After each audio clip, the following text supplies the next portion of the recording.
in front of the Golden Battalion camp. "We salute your excellency. We salute your excellency." Amidst the bows of the soldiers of the Golden Battalion standing at the border, Robin advanced with Caesar, Jabba, and Alexander behind him, with none of the four bothered to respond to any of the greetings sent towards them. Finally, Alexander asked what was on his mind. "Your Excellency, what if the local humans decide to come up to the hill after a week? Won't they run into this line of defense then? Shall I leave instructions to let them pass?" If they will let them pass, then why would we leave them in the first place? We would better pull the men out of here completely and go back to the steep hill. It's useless to be here anyway. Robin replied in a low voice. It was evident that he too was distracted. Go back to the headquarters? But what if that Fugon takes the opportunity and takes more lands, or worse, advances towards the steep hill, but with the intention of launching a sneak attack on us? That is okay too. I've drawn my boundaries and said what I had to say. If they want to act foolish, let them do it. Why stop them? Boy, when will you grow up? Do you think I care about these fake borders? The whole planet has become a playground for us. Why would I get angry over them passing an imaginary line? Robin raised his shoulders slightly as he was still moving. But if they violate the border, won't we start a war with them? Shouldn't we avoid this clash with the natives and take them as our subjects instead? Isn't that the purpose of all that happened today? Caesar asked in surprise. Robin shook his head. No, the purpose of this visit is to give them a temporary illusion that we are inhabitants of this world just like them, and this was to establish the rules with them, just as I did at the end of the discussion with them. Instead of us being alien invaders and they are on the defensive, now we are their peaceful neighbors who help them gain more lands, and they are the ungrateful ones who will attack us. This will be confirmed by all the local humans when Fugon apologizes and sends us those gifts. You have heard yourselves, they can communicate with the rest of the tribes on the planet, and for sure all of them will get the news of what is happening here even if Fugon wants to hide it. It is impossible to hide the fact that Treefather Hoffenheim used the Thunderbolt attack, or that the Northern Fury tribe captured thousands of square kilometers of Hoffenheim's domination circle. Then he continued, if Northern Fury tribe attack us, then it will not be a problem. It will be a human tribe against a human tribe, and they will also be the aggressors, so the morale of their soldiers will be much lower, and the rest of the human tribes would ignore it and just try to communicate with the winning tribe afterward. After all, there is a huge difference between the presence of aliens who came to destroy and steal and a human tribe that replaced another one due to internal conflict. Then he added after a few seconds, in summary, if Fugon had gone mad and did attack us, then we will crush them and make an example of them for all the remaining human tribes and Treefathers to see. This will prove our prestige and make the rest of the human tribes grow old and try to communicate with us to hang on our legs, especially after we eliminate Hoffenheim. But if they had a shred of intelligence, they will join us and work under my command, and they will be my first indirectly subjugated tribe in this world, and they will also be the key to communicating with the rest of the tribes and bringing them under our banner as well. It is a win for us in all cases. Both Alexander and Caesar involuntarily looked at each other with raised eyebrows and wide eyes as if they had just realized something. Robin then continued, changing the subject. I have asked Fugon for a gift for each soldier in the Golden Battalion, and that the gift is not to be repeated more than 10 times. This means that during the next few days, he will send at least 4,000 different kinds of resources from this planet. This will give us an idea of the resources this planet has, and it will save us a lot of time that we would have wasted collecting those resources. I want you to hand all of these resources over to the Rune Mater's division and the Divine Blacksmith's division as soon as they arrive. Yes, Master. Don't you think you forgot something? Jabba asked suddenly. What is it? Robin asked nonchalantly. The wizards. Didn't North Fury Tribe's Chief Fugon talk about the weapon of wizards of Treefather Hoffenheim? We didn't get any details about it. What would happen if we encountered them when the real war started a week later? Boom! Robin stopped and slapped his forehead abruptly. Ugh! I was too focused on the end goal that I forgot to ush for an answer for that one. Then he sighed and continued advancing in a certain direction. It doesn't matter. We'll know them when we see them. I'll go ahead of you up the steep hill and continue the recovery process. I don't want any disturbance until the day the rest of the army comes. Understood. Yes. The three repeated together and bowed slightly as they watched Robin advance quickly towards the steep hill. Then the three of them went towards the leadership tent to tell Old Goo and Victoria what happened. A few minutes later, inside Reuben's tent up the steep hill. After Robin's arrival on the hill, Elizabeth, Zara, and a few people at the top of a sage realm went out to receive him and ask about what happened. But he told them to ask Jabba for a detailed report. Then he left them and entered his tent immediately without delay. After entering the tent, he immediately sat down in a squatting position, closed his eyes, and began to control his breathing rate, pulse rate, and the rest of the vital indicators in his body. And then, everything around Robin seemed to freeze. The sound of his breath became extremely faint, as if he had stopped breathing completely. Even his heartbeat and the sound of blood flowing in his veins, everything seemed to stop. In this one instant, Robin's body turned into a corpse. Robin opened his eyes again, but this time he didn't see the tent in front of him. Everything around him changed. There was no longer the light of day caressing the tent from outside nor the sounds of birds and insects. The place around it now was white without any sound or light. There was only one thing, a very dense silver cloud of enormous size, full of lightning bolts that appear and disappear frequently. If this cloud appeared outside, it might have enveloped the entire planet. Ho! Robin's mouth gave an O shape as if he was giving a long exhale, but no air came out. He then laughed out loud, but no sound came out. His body itself seemed that it was made out of the smoke, and although that strange smoke body was full of holes, the features of Robin's face could be seen if one looked closely at it.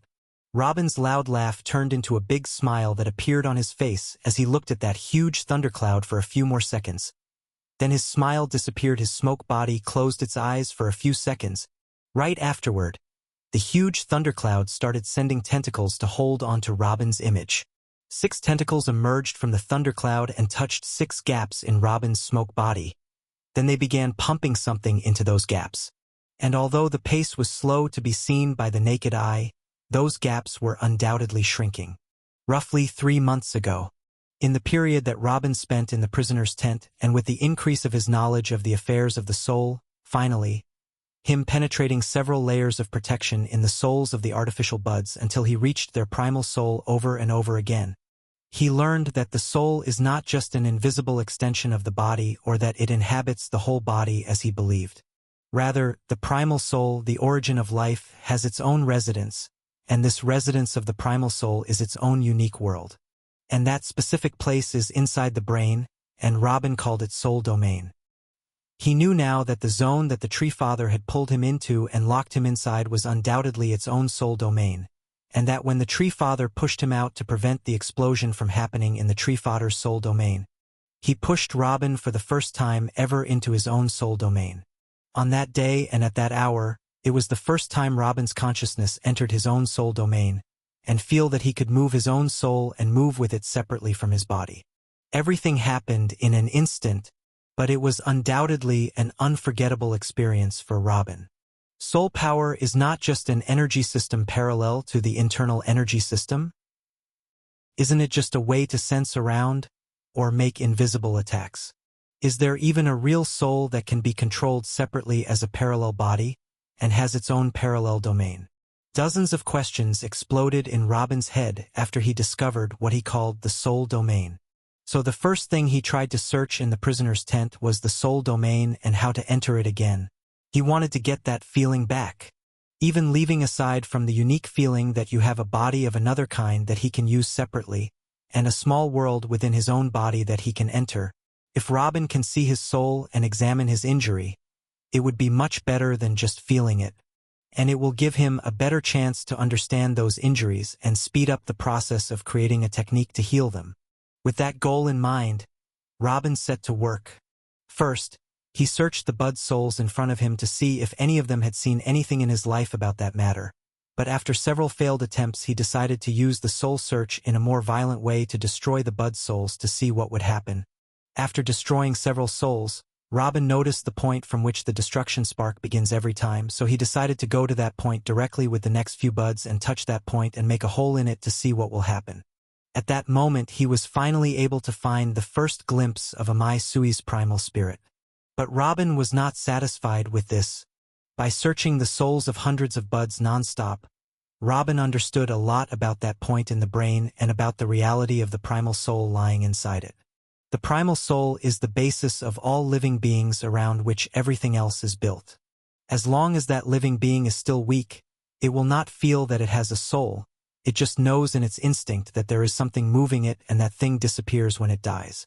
Some intelligent creatures even argue that there is no such thing as a soul, that they are alive by chance or because blood is feeding their heads so they can think, or other things like that, saying that the soul is just some old superstition. Only after the living being becomes stronger does the primal soul expand to include soul energy that the being can communicate with and use to sense or attack. But the primal soul itself will remain hidden within its shell soul domain, motionless no matter what. And if that shell was destroyed, the primordial soul would have no choice but to vanish as well. This was what happened every time Robin destroyed a bud's soul domain or even tried to punch a hole in it. All his research was centered around that point, to the point that he learned the language of the people of the planet Greenland, and all the information he knew came to him as side effects of his soul search. They were never his target. Only after confirming the location of the primal soul residing in which part of the brain did he decide to try communicating with his own. Trying to enter that small world was never easy for Robin, as it is a place where nothing is supposed to be inside except for the primal soul. It took Robin 13 days of continuous searching. He finally managed to find a way to enter that point without destroying it completely, and it is by completely isolating his consciousness from his body and pushing it toward that specific point, in an attempt to surrender his consciousness completely to his primordial soul. And he succeeded. Even if that wasn't done normally, Robin wouldn't have been able to push his consciousness there in the first place, had he not found a severely damaged spot in his soul domain due to his explosion with the Tree Fathers. And from there he did everything he could to pass his consciousness through that damaged spot. With Robin's consciousness completely sequestered within his primal soul, the reality around him changes as he found himself in a rather vast space with nothing physical, just vast expanses of pure white light. "That's it. I'm in," Robin shouted to himself, though he didn't move a step. And though it was just a discovery inside his own body, he felt like he had found a completely different world. After his first surprise and delight, the first thing Robin tried to examine was his own figure, which he found to be just a smoke, inconspicuous embodiment of himself, but it was full of holes. He nodded contentedly when he saw it.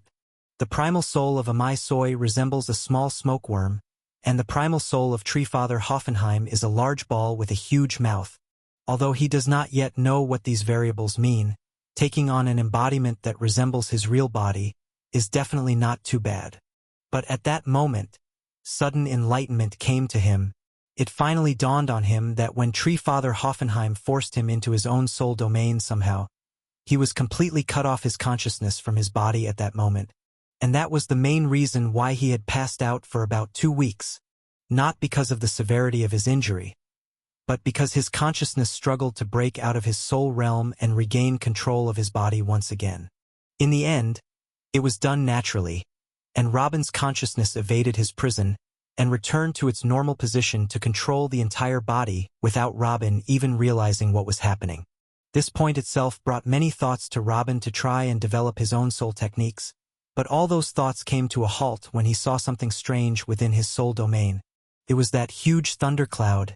Although Robin did not remain conscious for more than 2 seconds within his soul domain during the Tree Father attack, he definitely did not see that thunder cloud in his soul domain. It was too huge to be missed. Nor did he see anything similar to it when he was in Father Tree Hoffenheim's or Amai Soy's soul domains either. At first, Robin was afraid of even getting close to it, but in the end, he convinced himself that if that thing was harmful, then being inside his soul domain without knowing what it was would be the biggest mistake possible, so he started getting closer. It didn't take long for him to comprehend what he was seeing. It was energy. It was pure soul energy.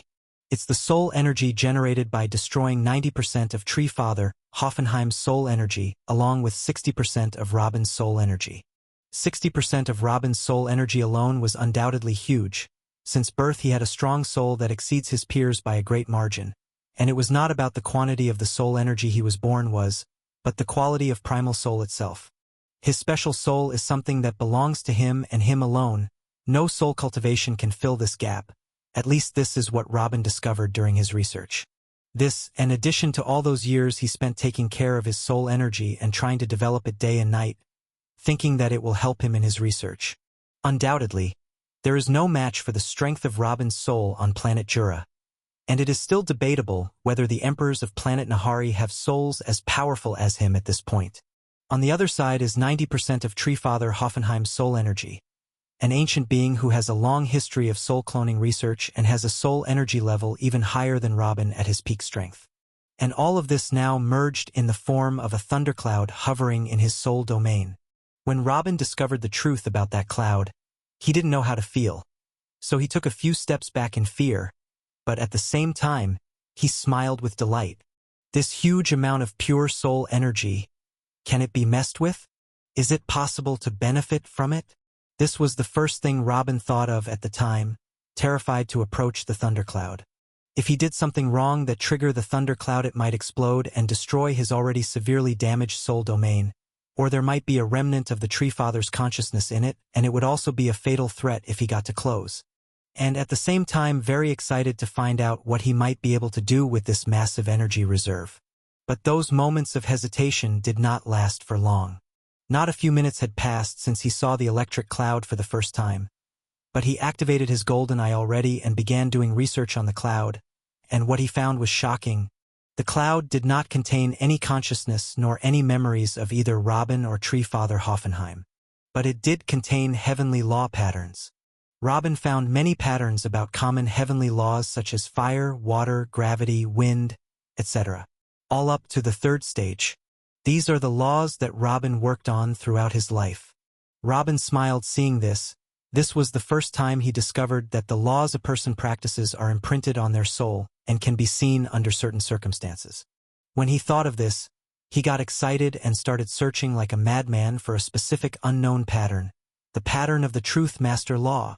Robin spent his life exploring the Truth Master Law as the ancient wise humans explored the laws of nature, by meditation and experiment, but he never saw any pattern of it.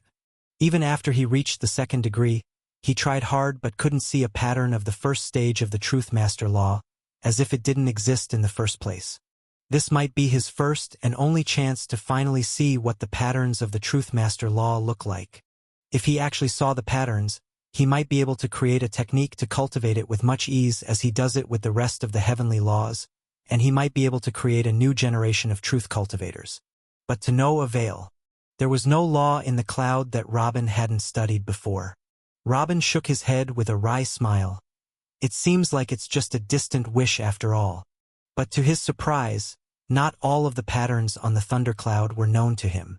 With a little research, he finds that there are only 2 laws on the cloud that were different from what he remembers. Life and lightning major heavenly laws. Robin went forward and looked at them more.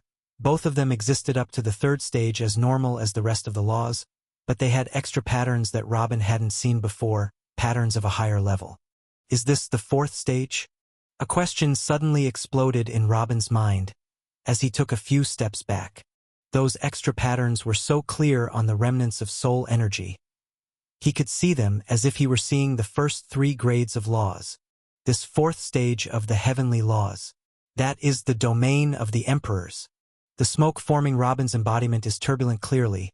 His main goal in coming to this planet was to reach the third stage of the Truth Master Law for Robin to inscribe fourth stage laws and make techniques to strengthen his army, but he would never have guessed that the opposite would happen. But the end result didn't change much.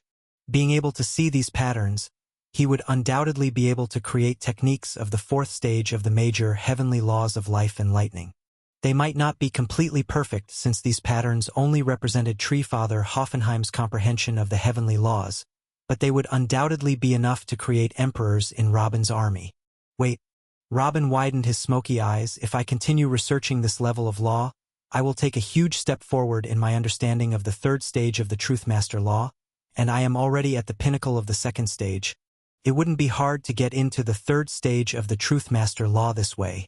Robin's smoky embodiment has reached a deplorable state due to the turmoil of his excitement.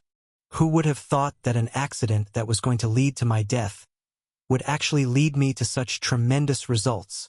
But the smoky embodiment's turmoil suddenly subsided, and Robin turned back to look at his feet. Working on a technique for the third stage of most laws takes from 6 to 18 months according to the degree of difficulty of the law, and this is assuming that I see the perfect combination of the patterns. As for this, it is the fourth stage which is much more difficult, and I also see an imperfect copy of the patterns. How long will it take me, for example, to make a fourth stage life law technique? Robin thought with furrowed eyebrows. Also, I am not in the best condition to start researching this level of techniques immediately. My soul is still greatly damaged. In this case, I will need to rest for a full week after working on the law techniques of this level for one day. In this case, it took me dozens of years to finish working on just one of the two. This is not acceptable. After a few minutes, Robin turned back to look at the thundercloud determined. I have to find a way to use this energy to fully heal my injuries first. Then let's see what happens. In order to treat his soul wounds first, Robin spent the rest of his days inside the prisoner's tent searching for new ideas. He spends a large part of his day trying to devise a technique to take advantage of the massive thundercloud within his soul domain in order to heal his soul as quickly as possible. But his injuries prevent him from fully concentrating. After every hour he spent searching, she had to rest himself from thinking for another 2 hours, and even in these 2 hours he did not sleep or sit in meditation, but spent them dissecting the buds. After 2.5 months have passed since arriving in Greenland, Robin was finally able to modify the soul replenishing technique into a technique that combines cultivation and treatment, and he called it the soul-filling technique. The principles of this technique do not differ much from the soul replenishing technique, as the soul replenishing technique was made to compensate for the deficiency resulting from the exhaustion of the soul and return it to its standard shape. The difference between them is that it is a soul-filling technique needs a clear target to absorb the soul energy from and convert it into soul energy for the user of the technique directly. The new soul energy will try to fill in any gaps or injuries first if there are any, and then it will begin to strengthen the soul of the user of the technique, which is why it is perfect for both healing and strengthening, even better than the soul-strengthening technique in this aspect. The only drawback is that there is no clear target in nature from which one can directly absorb soul energy. Not like energy pearls, for example, from which natural energy can be absorbed. The soul-filling technique was tailor-made to go with Robin's circumstances. But even if it was made for a limited period of time and it will be forgotten afterward, this technique would save Robin tens or even hundreds of years if he tried to depend on the soul-replenishing technique alone. After experiencing it for the first time, Robin realized that it would take no more than 3 years for his soul to be fully healed. The results of the technique appeared clearly during the 2 weeks after it was made. The headache attacks decreased significantly and Robin's concentration increased by a noticeable margin. That was within only 2 weeks. So after the few months he spent on his research and during Robin's long and fruitful discussion with Fugon, he only got a headache twice, and he never lost his concentration once. It was a huge success.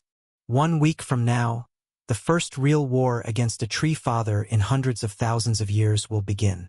At the same time on planet Nahari, northern region within the capital of the Azul tribe. Ah, Green Flame Doctor. I finally got to meet you. Do you know how long I waited for a chance to sit in front of you? A person of the race of Nahari giants entered through the door and spoke, opening his arms for joy. What problem do you have? Richard replied sternly, still looking at the green flames burning before him with broken eyes. Today was no different than any other day in that small room. He has to work for 4 consecutive days without taking a break. Then he takes a 4-hour time limit to sleep and rest. Then he repeats the cycle all over again. Withdrawing poison, treating serious injuries, and prolonging life for a few days at a time. These are all the characteristics of Richard's work, or in other words, the characteristics of his current life. All that happens is that the patient enters and mentions his illness, after which Richard sends a green flame to a specific area in his body. Then the patient comes out with joy and Richard remains in his place waiting for the next one. Actually, I feel like I have an injury here. The giant pointed at his chest and then continued, Would you please come and feel the area? No need. My soul sense is enough to detect any problem, Richard replied shortly, then began to activate his soul sense and send it toward the giant's body. After a few seconds, Richard furrowed his eyebrows slightly and spoke in astonishment. There is nothing wrong with your chest. It is perfectly fine. How? Are you calling me a liar, human? Come and put your hand on my chest and you'll feel what I feel. The giant hit his chest and shouted angrily. "Sai, are you one of them? You should know that the chance of success is very low. No one has succeeded in the last 5 years. Trying it might cost you your life." Richard sighed and looked at the giant eyes for the first time since he entered. It was a young giant, no more than 50 years old, at the peak level of a shaman saint, and it was clear from his clothes and the earring hanging from his ear that he was no ordinary person. "Hee, you are smart, I give you that. But a weak chance of success doesn't necessarily mean that I will fail. Didn't more than 30 people succeed before?" The giant chuckled. "Secondly, I did not come to try to take it by force. I am not a brute. I'm here to buy it from you. Give me a price." "My arms are not for sale," Richard replied very slowly and calmly. "If you want it, you will have to cut it yourself." "And why is that?" "Everything has a price. You can grow your arm again. It's been cut and eaten dozens of times before, but you'll grow it back in a few months. Give me one to win the bet with my friends, and I'll give you 5 energy pearls. I warn you, I'm strong. Cut off your own arm and take better pearls to help heal yourself. The end result is the same." The young giant said angrily. His original plan to cut Richard's arm in on strike when he comes to check his chest didn't go as planned. This was his second best option. Richard did not respond directly. He just looked into the eyes of that giant for a few seconds without saying a word. This kind of conversation was not uncommon, and even repeated every few months or even every few weeks at times. The Green Flame Doctor, no matter how famous and dependable he is in the end a human, and a special race of humans whose flesh is more delicate and his bones are less denser, so how can the man-eating giants not drool over him? Not everyone knew the value of what Richard is doing. What is the difference between him and other doctors? Is it because he is a little faster? This can be overlooked. Or because he can prolong life? He could only supply a few extra drops of life energy to the life vein procession, which is only enough for a few days. How could a few extra days give him that value? Of course, the old monsters who are close to their deaths know very well that every minute counts. But the young men who have no regard for their health simply do not see the benefit of this. So why would they respect him? But unfortunately for them, the Azul tribe didn't see it that way. They values this human too much and even announced that he's under the protection of multiple emperors to prevent anyone from trying something funny. So who dares to kill and eat him? But one of the sons of one of the other 11 chiefs was not convinced that he could not get what he wanted. So he entered Richard as a patient only 2 years after he arrived on the planet Nahari. Then he made a quick move to cut off Richard's left leg and began to eat it in front of him, listening to Richard's shrieks as if they were music. The incident passed for that young master peacefully because Richard was still alive and could still heal people. That giant only had to pay 10,000 energy pearls for disrespecting the laws of the Azul tribe. And, unfortunately, that young man didn't remain silent. His rival started to laugh at him after losing that much money. 10,000 energy pearls were enough to be the full treasury for some giant trips in the east region of the planet.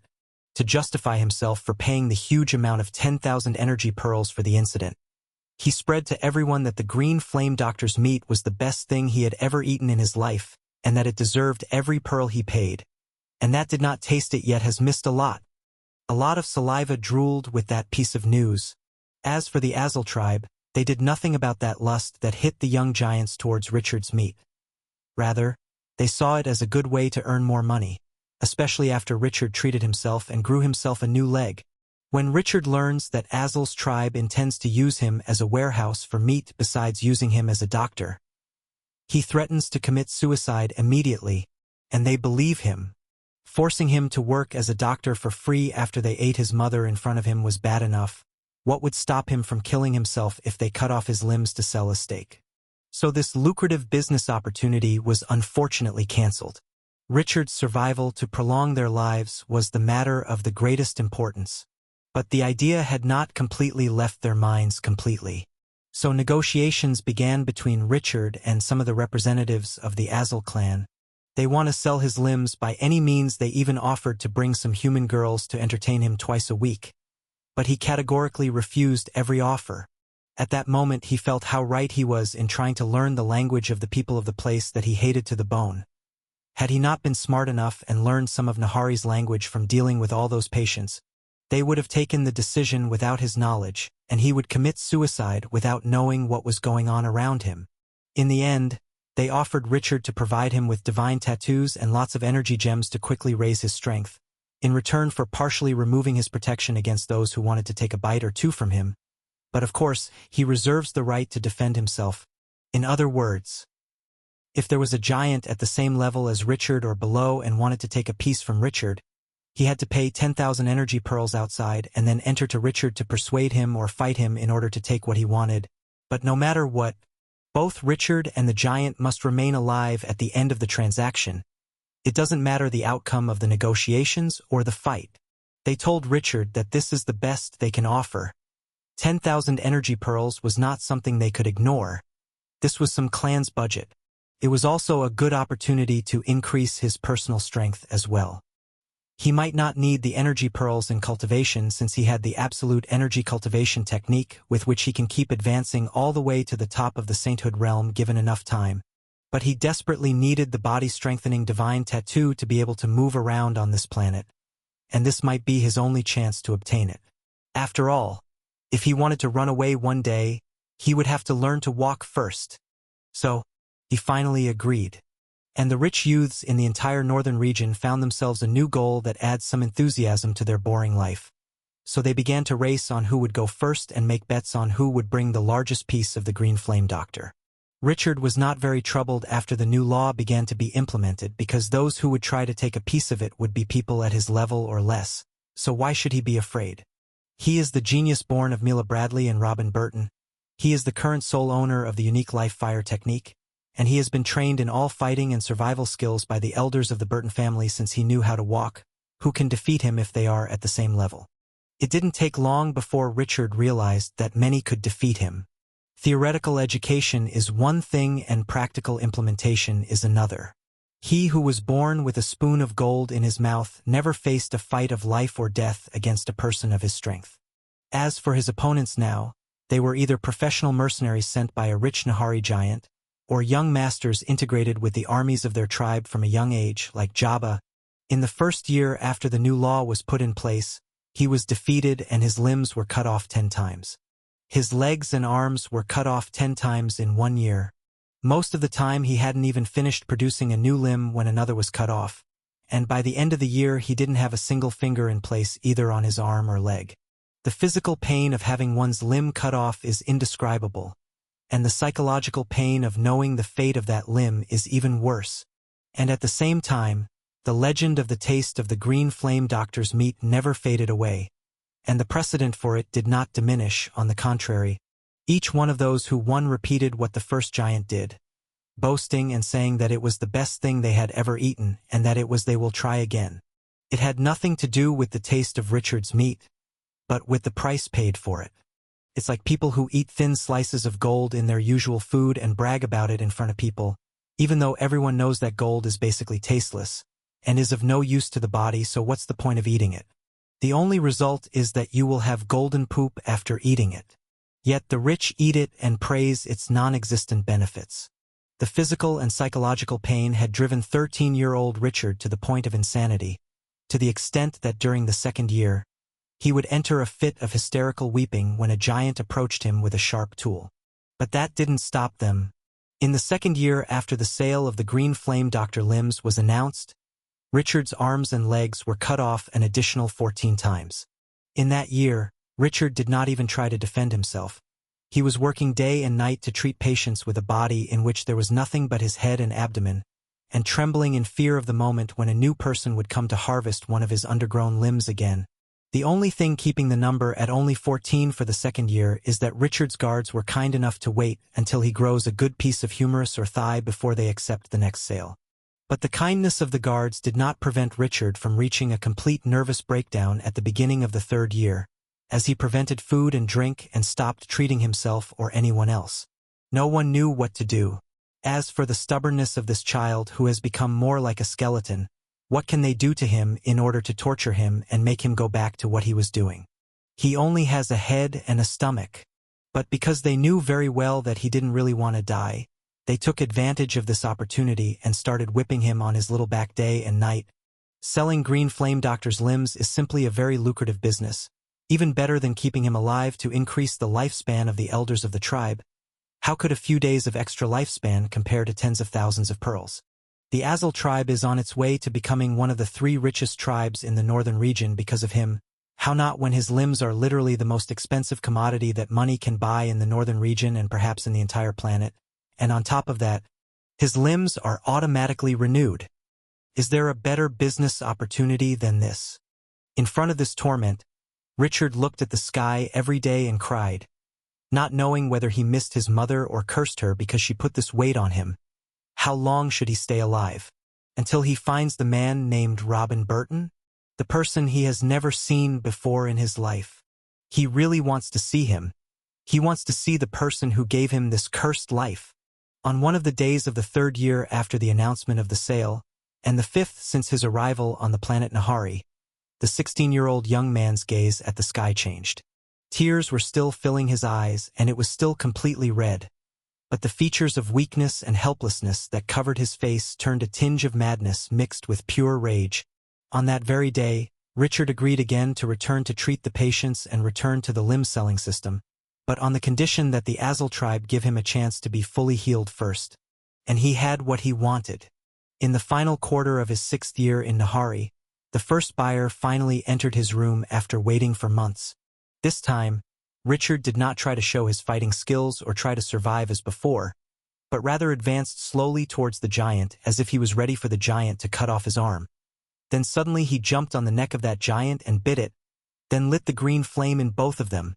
Desperate screams filled the palace and were heard outside. Everyone thought it was the cries of Richard whose limbs were being ripped off again. So the guards did not move a step and no patient in the line cared. Only when the giant was late in leaving, one of the guards entered to rush him and tell him to take his meal outside, and he found something he had never expected. He finds the corpse of an old giant who died of old age, and on top of the corpse, he found what looked like a demon at first sight.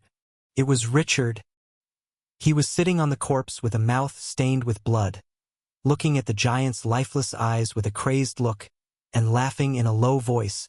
This killing technique was not clearly written in the technique Richard received from Milla, but he wondered, if I can convert natural energy into life energy and then inject it into the target's lifeline to prolong his natural life, why can't I do the opposite? In order to create the major heavenly law of life, superficial knowledge of the major heavenly law of death had to be involved in the technique. And that superficial knowledge of the major heavenly law of death was indirectly involved with the major heavenly law of life and the major heavenly law of fire in order to produce the life flame technique. And now this superficial knowledge has been fully released.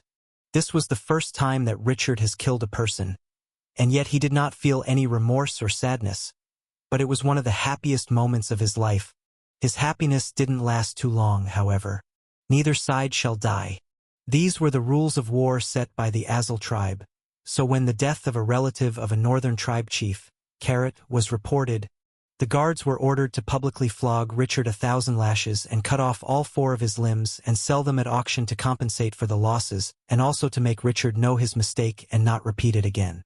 But contrary to their thinking, Richard did not understand the lesson well. After another 3 months, and before Richard even fully recovered, the incident was repeated. But this time, Richard took another step behind the limit after killing the young giant. He took out his heart, then went out in public in front of the patients and took a bite of it while laughing madly. Then the 3rd incident, then the 4th, then the 5th. Each time Richard did something worse than the previous one, and each time his punishment doubled more than the previous one. The consequences were so bad that even the major heavenly law of life failed him more than once. But the guards didn't even give him the chance to die. They quickly stopped to give him a chance to catch his breath, before they continued their torture. However, Richard did not stop killing any giant who tried to take a piece of him. Richard started killing giants for the first time because he thought that this would deter the rest away from him, but unfortunately this did not happen. They continued at the same pace and perhaps increased. Nevertheless, he continued killing anyone who wanted to take his limbs anyway, though he lost 4 limbs instead of 1. Killing one of those wretched creatures every once in a while was simply too much fun. And although the Azul tribe faced a lot of pressure and problems from other northern tribes because of the killing of their youth at the hands of Richard, The number of applicants for the attempts did not decrease at all, as the rich no longer wanted a piece of Richard because it was only delicious, but now taking that piece became a challenge for them. Therefore, the Azul tribe rejected the suggestions directed to them to put a Dragon Realm cultivator inside the palace to monitor the fight and stop Richard if he tried to kill, saying that whoever does not have self-confidence should not issue the challenge to the Green Flame Doctor in the first place, thus igniting the spirit of challenge in the giant youth more. When Richard kills someone they take his 4 limbs from him and gain even more pearls in the auctions. Why would they stop such a source of profit? If his dignity is more important to him than his interest and he wants to lose his 4 limbs instead of 1, why would they put restrictions on him to prevent him? If the decision was theirs, they would only stand the challenge and sell his limbs continuously in auctions directly, but he refused and threatened to commit suicide at the time. If that little human would give them the same limbs by killing promising young men from other tribes, why would they get angry about it? He should just do what he wants to do. Then they just display the flogging in front of everyone as a form of punishment to calm the family of the deceased, and then they pray to heaven that Richard kills again. During the next 4 years, only 6 veterans and real geniuses managed to successfully dodge the life flame and take one of Richard's limbs. The last of them was when Richard was 20 years old. Now Richard is 26 years old. The last time he was defeated by a giant the same level as he is was over 5 years ago. No one knew what was happening inside that little room inside the palace and how Richard wins every time. But the victory over him now has undoubtedly become one of the best testimonies of strength that any giant can attain. Now, the 26-year-old Richard looked at the young giant in front of him without apparent emotion and asked in a low voice, "For the last time I will ask you, is there no way other than to fight? I will give you a chance to go out now with your dignity and say that you defeated me but you were generous and did not want to cut off one of my limbs. If someone asked me, I will say that you indeed defeated me. What do you think?" The giant looked at Richard sarcastically. "Humph, do you think I paid 10,000 energy pearls to the tribe of Azul, and 1,000 in more bribes to speed up my turn, in order to give me a certificate that I am strong? Ha ha! Idiocy! Today I will snatch that certificate which is your arm. It is said that everyone who faced you died because they were aging so quickly. All I have to do is avoid your green flames, right? I have a means for that. Let's do it. Sigh. As you wish." Richard sighed and looked sadly at his arms and legs. "Hey! Stop looking at my meal, ha ha ha." The giant laughed loudly at Richard and quickly advanced. 4 balls of green flames jumped out from the pile of fire in front of Richard and charged toward the giant quickly. When the giant saw the balls of flames coming toward him, his features turned into utter focus. He stopped laughing and quickly dashed back and activated the 2nd stage of the Wind Divine Tattoo on his right thigh. Whenever one of the 4 balls approached him, he narrowly dodged it, and when one of the balls approached so quickly behind him that dodging was no longer an option, he activated the 2nd stage of the Water Divine Tattoo on his right arm and created a small water wall in front of him. The flame ball evaporated as it collided with it. Ha ha ha, see? I am the worst enemy of all flame users. I will be the victor today, and my name will be heard in all of the northern regions. The giant shouted loudly when he saw the ball of flame evaporate and began to imagine the scene of his friends looking at him with respect after he came out with Richard's arm, as the first victor over him in more than 5 years. He started to jump excitedly toward Richard again. He felt something grabbing his foot and pulling him down smack. The giant looked at his feet to see what was happening, and found some kind of overpowered carpet on the floor wrapped around his feet. What kind of magic is this? He had hardly comprehended what had just happened when he heard the sound of footsteps coming towards him. He was about to cry out saying to the guards to stay out of this and that he can still fight. But he was left speechless when he looked up towards the source of the footsteps and found 4 chairs running towards him quickly, as if they were hungry beasts that saw a piece of meat. After the 4 chairs, the rest of the rugs, sheets, knives, and even spoons moved. Every detachable thing inside the room started running madly towards the young giant. Then they pounced at him to restrict his movement or dig deep into the joints of his body. What is happening? How the hell would a flame user control material items? How the hell can anyone control material items? The young giant cried aloud when he sensed that he could no longer move freely. Even his clothes had become too tight for him that his breathing became hurtful. This was the life transfer ability that Richard had created himself. His newfound ability to directly draw life energy from his opponent's body was so powerful it left him with an unexpected problem. What should he do with all the life energy he was extracting? Life energy was vastly different from normal natural energy. It was extremely thick and can't go anywhere without a carrier. Even though he was a saint with a life fire technique created by someone cultivating in the Truth Master Law, he would exhaust himself for hours in order to increase the life energy in the target's body by a few drops, only enough to make someone live a few more days. The life energy that he began extracting from the bodies of victims was foreign to its surroundings. After it comes out of the body of the giant, it did not know what to do, as it is not something that exists in nature without a container that holds it within. After killing the first giant by extracting his life energy, Richard found that his life energy had fallen under his corpse, and a small herbal garden was created inside his room, creating its very own little ecosystem. So the second time, when he sat on top of the giant's corpse, he tried to absorb that life energy for himself, and indeed he succeeded, but after he absorbed a bit, he found that his life vein was filled to the brim, and he could not absorb more. Again, most of the life energy of that giant gone to waste. The third time, Richard came up with an idea. He quickly gathered that energy using the life flame, then used the life injection technique that the Life Legion uses to create flame monsters with the help of the Fire Legion, and injected all of the giant's life energy into the chair he usually sits on. Every being needs two things to live. The first is the soul and the second is the living body. You can't have a living being without one of them. The life injection technique makes a mental connection with any inanimate entity. So the user of the technique shares his soul with the target. So the target automatically turns into a slave who seeks to please the one who gave him his life and carries out all his orders without a chance to rebel. The second half of the technique is to inject a stream of life energy into its body, thus having a new living creature with a soul and living body. But the technique of the Life Legion allows them to transform inanimate and natural objects into living beings temporarily. That technique depends on the user of the major heavenly law of life pumping energy continuously into the target. And when the energy flow between the user of the technique and the target is interrupted, the target returns to being just inanimate. As for what Richard did that day, it went beyond the mere energy injection technique. He did not provide the chair with a light flow of life energy, but rather gave him the full, thick, rich life energy of a young Nahari giant genius.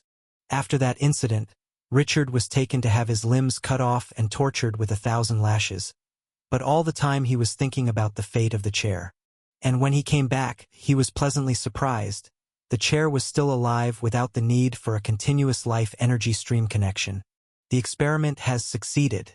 Richard called this new ability life transfer and began using it in all his next battles. And every time he won, he used the giant's life energy to revive an inanimate object in his room. In complete secrecy, he had his own little army inside his room.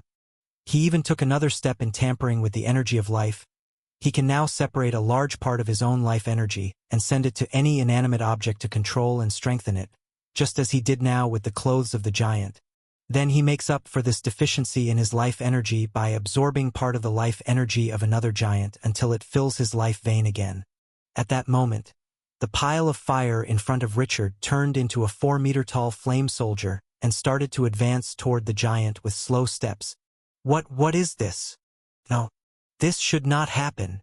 The pupils of the giant's eye expanded on the last of them from the scenes in front of him. He tried to destroy chairs, rugs, and other inanimate objects to escape. But those things were much stronger than he thought. All of them contained great energy inside them that made them very solid. And whenever he tried to move his fingers to perform any technique to himself, the chairs would take note of what is happening and stop it. Stop! I accepted your offer. I don't want to fight anymore. I accept, the giant finally shouted, but there was no answer. In the next moment, the flame soldier stabbed the giant's heart. Ah! The giant gave a loud shriek, which softened little by little until it finally stopped as his heartbeat stopped. There was not a single burn on the body of the young giant or his clothes, but his strong body and muscular muscles were no longer what they were. His clothes suddenly became loose on him, and his features changed to an old man who had been battling illness for hundreds of years. Chairs, rugs, and knives moved and returned to their places as if nothing had happened, leaving the terrifying-looking corpse alone on the floor. Sigh. 2 weeks, in only 2 weeks my left leg would have been completely healed. What a pity. Richard finally spoke while looking at his missing finger knuckles. Since the beginning of the fight, he did not raise his eyes to look at the giant once. Only saying goodbye to his limbs, he no longer remembers when was the last time he saw them whole. The chair Richard was sitting on moved its backrest forward and gently patted his back, trying to console him. In turn, Richard gently wiped the armrest of the chair and spoke audibly. "It's okay, Cherry. Nothing new here. You'll have to support me sit up again for the next few months, though. I know it must be hard on you. This won't last forever. I promise." The chair shook upon hearing those words with a mixture of excitement and rage. The door opened forcefully from the outside and 3 armed giants entered. 2 of them stood behind Richard quickly, and 1 went to examine the terrifying corpse lying on the ground.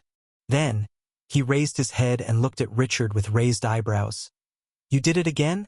This is Darkus ibn Zalaf, the grandson of the Northern Star tribe chief and one of the most powerful geniuses of his generation. How exactly did you kill him?" "Just do what you have to do," Richard spoke, still looking helplessly at his limbs. "TSK. Take him to the stage and start the preparations." That guard waved to the other 2. "And tell the patients that they will have to wait a few hours while we're done." "Yes, Commander."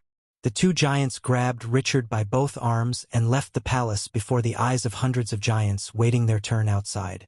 "Ah, not again. Let him treat the hell with me first." Everyone started shouting angrily when they saw Richard being led towards the usual stage. They had been standing for weeks or even months waiting for their turn. But now it has been postponed once more. Some of the giants at the head of the line even saw this happen before. "Shut up!" But the 2 guards shouted. 2 dragon-level pressures silenced everyone again. Then they continued as they wanted to do. First, Richard was taken to a high platform where everyone could see him. Then he was tied by his hair with a long rope and lifted up. The scene was as if Richard was being hanged but by his hair instead of his neck. Then, with light and quick blows, the 2 guards struck the top of Richard's shoulders and the top of his thighs with their long swords. They were cut off immediately. Ah! But the strange thing is that the one who cried was not Richard, but the crowds of giants standing watching. Some of them screamed from the severity of the scene, and some of them screamed in disgust at the blood that covered their clothes. Then immediately the 2 guards took out 2 whips made of some kind of flexible metal and began to flog what was left of Richard's torso. With his eyes half open, Richard looked directly in front of him. Not as much as a moan left his mouth since he stepped onto that stage. In front of him was a huge crowd of sympathetic people and people encouraging the guards to strike harder. But he didn't see any of them. Before his eyes were nothing but the shadow of a skinny, blonde-haired figure. Someone told him that he was waiting for a while until he came back for him. But after 4 years, he hadn't come back yet. In one of the dark alleys not very far from the stage, a few people who seemed to merge with the darkness kept their eyes on the scene in front of them, as if they wanted to dig it into their memory. With eyes filled with hatred and rage, each and every one of them looked as if they wanted to kill every single one of those giants by shredding their meat with their teeth. Especially the person standing in front of them, with his red eyes filled with tears of hatred and helplessness, and the blood drooling from his mouth due to biting his own tongue and lip. He looked terrifying. "Your Highness Theo, we have to go back." One person came forward, bowed slightly, and spoke with much difficulty. He himself seemed to be consuming all of his energy to restrain himself from running toward that stage. "Don't call me that. The one and only deserving of this title is in front of you right now on the stage. This is your real prince. I am nothing." Theo said a few words in a low voice, then moved his hands to wipe his eyes and mouth. The rest of the Shadow Swords gritted their teeth as they looked towards the stage with heart-burning rage. All the old Shadow Swords that were entrusted with the Nahari Planet mission are members of the Burton family. They are all uncles and relatives of Richard. Even if he is not the son of their leader who brought them to such extremes of glory, he is still one of them. How could they bear watching this scene? "Go back and carry out the rest of the mission assigned to us. I will stay here."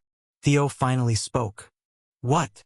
Your Highness, this is very dangerous." We are here in passing to study the location of His Excellency's prison and the security around it, and to take advantage of the guards if they were weak and use the shadow mobility and perfect invisibility to sneak in to get His Highness out or at least hand him what we were entrusted with. One of the shadow swords spoke quickly. But exactly as His Excellency Robin said, there are already people of Emperor Realm near here. We can only approach the palace after they are gone. If you try to sneak in yourself now out of anger, we will lose you and it will only hurt His Highness Richard more. While the Shadow Swords member was speaking, he was constantly looking at a metal tablet in his hand. This tablet is one of Robin's innovations that he came up with during his stay in Jura City back then.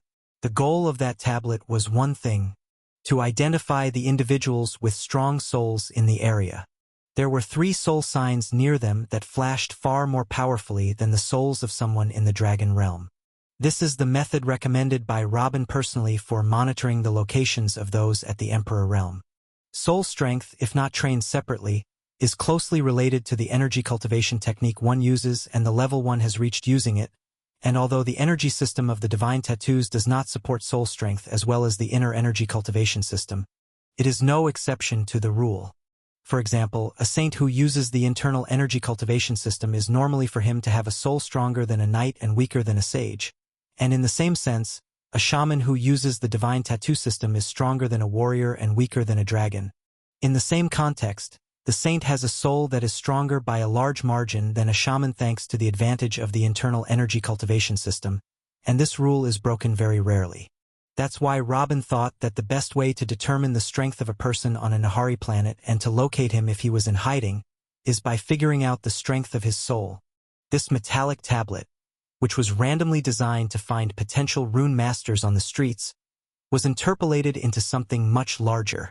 Of course, this method is useless in planet Jura, for example, due to the spread of the soul-strengthening technique. Today, a talented knight can possess higher soul energy than a level 1 saint, for example, but here in Nahari planet, without powerful soul cultivation techniques, the strength difference between souls cannot be manipulated. Theo barely handled the sound of the whip that seemed to come down on his heart, then spoke in a voice filled with pain. We planted one of the shadow swords here months ago to monitor the situation, and since then none of the emperors has moved a single step. It seems that they are simply in their homes, and the location of Richard's prison was chosen to be here because it is near them, and not the other way around. We have to assume they won't move out anytime soon, and we cannot leave His Highness without even conveying those things to him. Then he looked back with his red eyes and continued, "Don't waste time and go back to complete the task. As for me, I will stay here until I find an opportunity or a way to enter and meet him. I will not leave this damned city until I meet Richard, my brother." "As you wish, Your Highness." 7 days later, planet Greenland. 5 kilometers from the Steepy Hill. Boom! The voices of birds, small animals, and even huge beasts resounding from everywhere. Trembling, a terrifying sight was rapidly approaching the hill. Tens of thousands of horse-sized beasts that look like a mixture of lions and tigers, each of which is ridden by a person who can use the first stage of law, a knight. Behind them were several beasts that look like rhinos, the length from head to tail of each of them not less than 60 meters, carrying on their backs the nests of swarms of dangerous-looking insects. Then, a large army of humans consisting of at least 3 million individuals could be seen. It is true that most of them are mortals or in the Energy Foundation realm cannot use the heavenly laws yet, but each one of those soldiers was burning with fierceness and fervor. Their appearances alone say then came here for blood. Just the aura of that army was enough to make the huge beasts that had been sleeping in a deep slumber wake up and tremble within their caverns. But all of those were nothing compared to the small troop ahead of them, numbering between 40 and 50,000 individuals, riding beasts that looked like a mixture of lizards and deer, each one of them holding their head up and producing an extremely bloody and mighty aura. They were the squad of the saints in the army. Then, in front of all this, there are about 2,000 individuals, all of whom look very old, but the eyes of each one of them are like a well without a bottom, and the auras they did not try to hide say that they are the pillar of all powers in the young worlds, the users of the 3rd stage of laws, or more precisely, sages. An army larger than this has not moved in the history of the planet Greenland. It is the result of the Northern Fury tribe slowly accumulating their strength against a single enemy over a period of more than 180,000 years. This is their first and last bet. At the forefront of the band of the sages. Long inhale. What the hell are you doing back there? Unleash your auras more clearly. You need to look angry. And make those damn beasts roar deeper. Do you think we are going on a trip? Whoever slacks off, I will find him and bite his head off. Fugon desperately looked back and shouted desperately. Humph, what a useless strategy. Do you think that the Golden Army would get scared when they sensed their artificial auras or saw their angry faces? I wish you had used that high voice of yours to say something more useful. Ellis blew hot air and spoke sarcastically. Fugon turned back to look beside him at Ellis with red eyes. And what's more useful? Order the army to attack the steep hill, right? If you don't understand what you are saying, then shut up. At this moment, a crow that was perching on the shoulder of one of the sages spoke. Calm down, brother Fugon. You know how the youngsters think. Recklessness is in their blood. But I don't blame little nephew this time. Those outsiders are extremely suspicious. And the fact that they threatened the Northern Fury tribe like this cannot be overlooked. The one who spoke this time was a Hoopoe standing on another sage's shoulder next to Fugon. What did you leave for the youth, Debas, if you think this way? A fat rat standing on top of one of the sages looked at the Hoopoe and spoke. Brother Fugon's description of that Golden Army and the manner of speaking of their leader with the strange name Reuben still stuck in my mind. They are not ordinary people and we cannot treat them as such. Sigh. Thank you all for coming at this difficult time, and please don't mind my daughter's manner. She is the most talented among my children. But she still doesn't understand how the world works. She is just a girl who hasn't had the taste of accepting insults and lowering her head. Fugon spoke in an apologetic tone and then placed his left hand on his chest and looked at the crow, the Hoopoe, and the rat. Never mind, brother Fugon, we may not be able to help bring our armies directly to you, nor can we even bring our real bodies, but at least we will stand by you against that unreasonable Robin. When we face him together and tell him that all the human tribes stand together, he will behave. And who knows? We just might get ourselves a new friend after the end of the day. The crow spoke as he looked towards the steep hill visible on the horizon. Are you an idiot, Hadjar? Didn't you hear Fugon describe the manners of that guy called Robin? He describes our world as a planet and talks about strange things like something called Emperor's Realm. And he also refused to talk about where he came from and about the tree father in his area, which tree father is that uses poison to deform future offspring. We've been living with them in the same world for more than 200,000 years. That's an outright lie. The rat opened his mouth and spoke angrily, then calmed down a bit and said in a heavy tone. And all this is on one side and him calling us locals on the other side. If we are local as he says, then what is he? Don't panic, Sharvir. Aren't we all here for that reason too? They are very suspicious indeed. But we are not weak too. All we have to do is to keep an eye on them and try to dig up their past. But first, we have to settle things between them and the Northern Fury tribe, or else when he crashes with a true war against Tree Father Hoffenheim and knows how young and foolish he really is, he might turn to attack our brother Fugon and try to take the lands of the Northern Fury tribe. Even if brother Fugon can achieve victory against them and keep his territory, he may lose a lot of troops in the war, and they will be in a very bad position if one of the Tree Fathers attacks them. This is something we cannot allow. We have to stop any hostility from the beginning. The Hoopoe spoke again. Humph. You old farts are thinking too much. Ellis suddenly exclaimed and then looked at her father with a sharp look full of blame. I can't believe you're going to obey that person's orders and move the army up the steepy hill, and even ask for the incarnations of the 3 closest tribal chiefs to come with us. And for what? Just because Robin's words were a bit strange. Who cares if he said local humans or a planet or whatever? Perhaps it's a terminology that they developed due to living alone. What else would they be? Aliens who came to colonize our planet. Who said anything about them being aliens? Who said they want to colonize our world? That Robin is just a psychopath who thought that he and his minions are strong, and that they could get out of whatever hole they slithered out of and get themselves new fertile lands. But, humph! Today we are going to show him the true strength of the Northern Fury tribe. Fugon yelled at Ellis when he heard a tone of sarcasm in her words. then turned back to look in front of him and said with eyes shining with killing intent, "And who said that I submitted to his words and am here to fight as his vassal?" Ellis was so shocked by the last few words that she pulled the beast's bridle under her, making it stop causing minor accidents behind her. But she quickly apologized to the sages behind her and hurriedly came back to advance beside her father. "Really, father? We are here to attack. Then why didn't we take a more practical battle formation? Why did you order the expansion of the formations to appear larger and order all the soldiers to release their auras like this? I thought you wanted to look valuable to that rascal Robin." "Humph. So you don't know your father well." Fugon blew a breath of hot air and looked ahead, not adding another word. But the crow looked at Ellis and the rest of the sages present and spoke.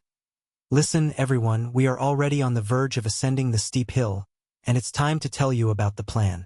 The main purpose of coming here like this is to pressure Robin to be more reasonable and make him further negotiate with Brother Fugon as equals. If he reasoned under pressure and promised a 50% share of the spoils to Brother Fugon, then everything will be fine, and we will have an extra tribe in the alliance. And if he is not convinced, you have not seen that person. He is trying to hide what is in his heart under covers of sarcasm, indifference, and sad tone. But deep within his eyes I can clearly see his megalomania." Ellis shook her head as she gritted her teeth. "He is skin crazy and thinks that he is the greatest man alive. I can see it. And this mindset prevents him from seeing reality. Even though we are as strong as he sees us as trash. Arg. That is unbearable. Even without the need for any new lands, I just want to put his nose in the dirt. Then that is all right too. If he's not convinced, then he will sign the final chapter for his tribe. The fat rat laughed slyly. If he still tries to subdue the Northern Fury tribe and doesn't see the reality, then Brother Fugon will order to attack the steep hill and destroy whatever he can destroy." "What? But you didn't see them, Mr. Sharver.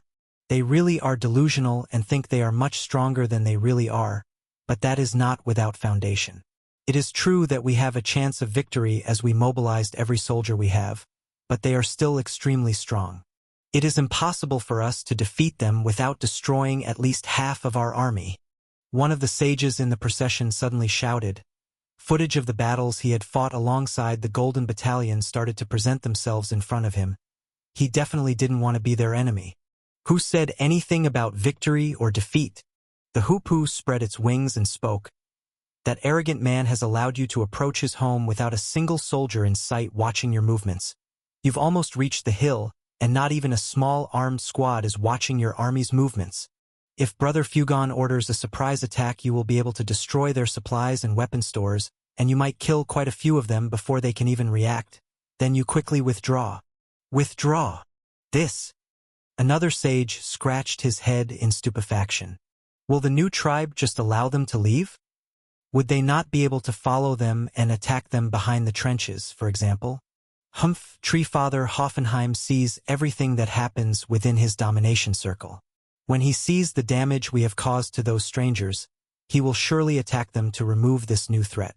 As for us, we will return to defend from behind the trenches and watch them kill each other. Perhaps we will seize the opportunity and take out both after weakening each other." Fugon looked excited the more he spoke. "That arrogant person thinks he can fight Treefather Hoffenheim alone? He thinks he can control us, the human alliance, with a few words. Today, if he didn't know his true worth, he wouldn't escape death." When Ellis heard this, her eyes started to light up for the first time in a week. All the sages beside her also looked at each other happily. They came convinced that their leader decided to follow Robin, but it turns out that their leader has such a plan. Only Fugon, the crow, the hoopoe, and the fat rat did not share their happiness with the rest of the sages, but contented themselves with looking at each other with worried looks covered by fake confident smiles. Attacking the Golden Army and then fleeing. Isn't that easier said than done? If it were that simple, he would have ordered it from the start and not tried to show off his army and negotiate with Robin for a higher status. The first 2 days after meeting Robin, Fugon almost accepted the first choice and stay his place in peace. But then he found the chiefs of the 3 closest tribes communicating with him and asking for reports on what was happening, and when he told them about the choices that Robin gave him, They tried to persuade him to fight back against him to the end, saying that Robin's demeanor is the style of someone who wants to take over everything he sets his sights on, and that he will inevitably return to subdue the Northern Fury tribe even if they remain spectators. And that's what Fugon thought too. But what can he do? The other 3 clan chiefs who sent their avatars to attend the meeting with Robin are just an appearance to pressure Robin to change his ways and maybe promise him to enter the alliance. They simply can't help with anything. That's because there is at least one Tree Father domination circle between each of the 15 tribes. If their armies can cross the domination circles to reach the nearest human tribe, they would have done it since time immemorial. Why would they wait until now? So they can't be sent their armies, nor can they come in person. They really just came to put on a show. And honestly speaking, there is no certainty that any of them would help even if they could. Fugon knows this well. So after communicating with the 3 of them in the end, they came up with this plan, either to deal like equals or to give a fatal blow and then withdraw and defend from behind the trenches while letting the Tree Father have his fun finishing them off. Fugon's eyebrows sank even more and the sound of his heartbeat could be heard by anyone if I gave a little hint. The best bet is for Robin to be convinced of their offer and enter the alliance as tribe number 16 and be like them. But if Robin is not convinced and the implementation of the B plan begins, no one can predict what will happen. But surely many victims will fall today. Wow, what fascinating scenery. Are you Mr. Fugon and escorts, right? Welcome to our humble headquarters. A voice suddenly erupted in the language of the Greenlanders as the army of native humans came within 1 kilometer of the hill, interrupting Fugon's conversation with the rest of the sages and incarnations around him. Everyone looked up a little towards the source of the sound, and they found a lone woman floating towards them, a stunning beauty who appeared to be in her late 20s, wearing an exposed green dress with scattered pieces of golden armor, and holding a small golden scepter. Did she just say that the appearance of the Night Fury clan's army is a fascinating scenery? Muttered one of the elders of the tribe. She doesn't even consider it an army. She called us escorts. Another said, looking as if he was about to cry. The loud roar and murderous aura suddenly seemed like a child's play. You are? Alice asked with slightly furrowed eyebrows. She couldn't help but feel some envy at the mature body of the woman in front of her. I am Elizabeth, one of His Excellency Robin's generals.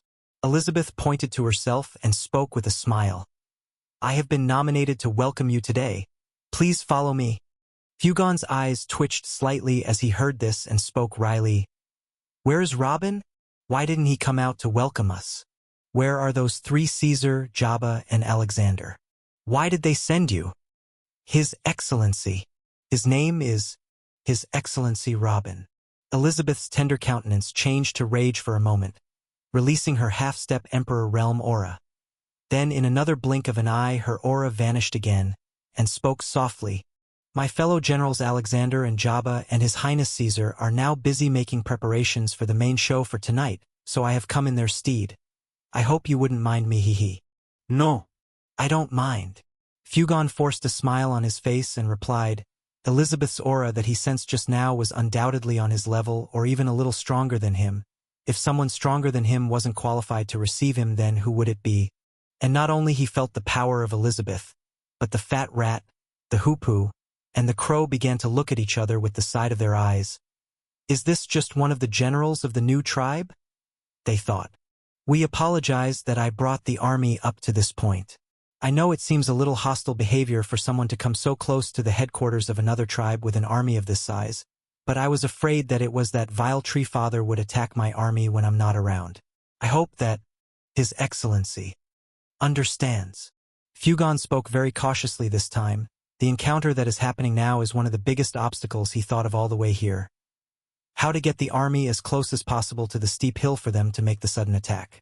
The new tribe certainly has a guess, even if it is a negligible one, that he may refuse the offer and turn into an enemy, so they will raise their defenses around him. So how do they allow him to approach the steepy hill enough to attack it? The main plan was to make the army reach at least 10 kilometers before agreeing to stop advancing farther. But when he found that there were no guards and no one cared about them, he decided to advance more. Then more. Until he almost touched the hill now. Even if there are no guards to stop him, this is considered a direct provocation, and Elizabeth has the right to expel them now if he does not convince her, or a war might erupt without even a chance to meet Robin again. But Elizabeth's response was different from all his expectations, as she clapped and said with a giggle that filled his face, "Hee hee! Of course, this possibility is indeed likely. You know what? This distance is still very far. The Tree Father might still attack your escorts when they are this far away. Bring them with you and come up the hill all together. They can stop in front of the gate." Ha! Fugon, the Incarnations, and even the rest of the sages in the area all responded with a single breath. "What? I'm sorry, they can't. The gates enter at the moment. There is not enough room for everyone, unfortunately. Come on, I don't want to miss seeing today's event, and I suspect you also want to miss it. Hee hee. Come after me." Elizabeth giggled, and then began to float down the hill slowly for the rest of them could catch up. A few seconds had passed since Elizabeth had moved, and no one knew what to say. In the end, Fugon merely signaled the army to go on and up the hill. "They are really arrogant," as Brother Fugon said. Finally, the crow spoke, not knowing what to say more. The way Elizabeth dealt with them was as if she were guiding a group of children towards their classroom and not an army that might be hostile. "This is too much, man. Too much. They don't have the Northern Fury Tribe's army in their eyes. Brother Fugon has mobilized an army strong enough to wrestle a piece of land for a Tree Father. What would it take of them to consider the Northern Fury Tribe as a threat? I doubt that even I could raise such an army," Hoopu replied nervously. After several more seconds, the fat rat spoke. "Hey Fugon, let's exhaust all options before considering an alternative solution." Everyone understood the significance of the rat's words. All indications say that the new tribe is based on great strength, and their actions today confirm that. If Fugon used the option of a surprise attack and things didn't go as he wished, there would be no turning back. They might very well get exterminated today. Fugon nodded without adding a word, but his sore face and trembling eyes said a lot. Since he took over the rule of the tribe. No, but since his birth he faces the danger of annihilation every day. How not when the Northern Fury Tribe is located between two domination circles of two Tree Fathers, each of them striving to kill them and take their lands? Were it not that these two fathers also have borders with other human tribes and they have to move their armies prudently for dread of attacks from the rest of the human tribes, the Northern Fury Tribe would have been eliminated a long time ago, and even the rest of the tribes as well. Every day the people of this world feared an attack or were ready for an attack. The fear of death was deeply integrated into their lifestyle, and the Fugon who lived for nearly 2,000 years experienced this feeling so much that he thought his fear has dulled. But only today did he discover that his fear had not really dulled. Rather, his chest had never been tighter than today. After a few minutes, Fugon raised his hand, ordering the army behind him to stop completely. Then he looked at the 1,000 or so sages around him and chose only 20 of them, including himself and his daughter Ellis. What's wrong? There is indeed no room for your whole army, but the rest of your sages can come in too. Come, what are you waiting for? Elizabeth, who was standing in front of the sole gate of the metal wall, gestured for them to follow. Sages? Fugon asked. Seems like she meant us, the users of the third stage of the laws. One of the sages approached him and spoke in a low voice. No thanks. This number will be enough. We don't want to be heavy guests, he. Fugon forced an ugly laugh out of his mouth and gestured for those he chose to come forward with him toward the gate. Allowing a neutral army of over 3 million soldiers to come up all the way to the gate was suspicious enough, but now they wanted to bring all their sages into the heart of the camp. If this isn't suspicious, then what is? If it was up to Fugon, he would turn around now and order his army to go back at least 20 kilometers and wait there, but it was too late. He is not the only one who thinks like this. The rest of the 20 members of the entourage looked around with fearful eyes and foreheads filled with sweat. Everyone here was a sage of the Northern Fury Tribe, and they all saw the strength of this golden army firsthand. And now that they knew their leader's plan, their hearts could not help but start beating like war drums. Not one of them was sure whether this violent pounding was motivated by excitement or fear, but it didn't matter now. Only the rat, the crow, and the Hoopu looked around with awe, contemplation, and even some astonishment, and focused their eyes, especially on the guards standing on top of the metal fence. This was the first time they saw a member of the Golden Battalion. At your convenience. Then, the important thing is to come in quickly. Otherwise we will miss an enjoyable experience. Elizabeth shrugged her shoulders a little, then signaled for them to come in quickly. Fugon swallowed his saliva and began advancing towards the gate with his companions, preparing himself psychologically for what he would find inside. Get ready, Fugon muttered in a low voice and squeezed Ella's hand. Will he find an ambush ready to kill them? Maybe he finds that crazy Robin sitting on a throne and wants him to kneel down to him? That golden army must still hold a grudge against him for pushing them back so many times. How would they receive them?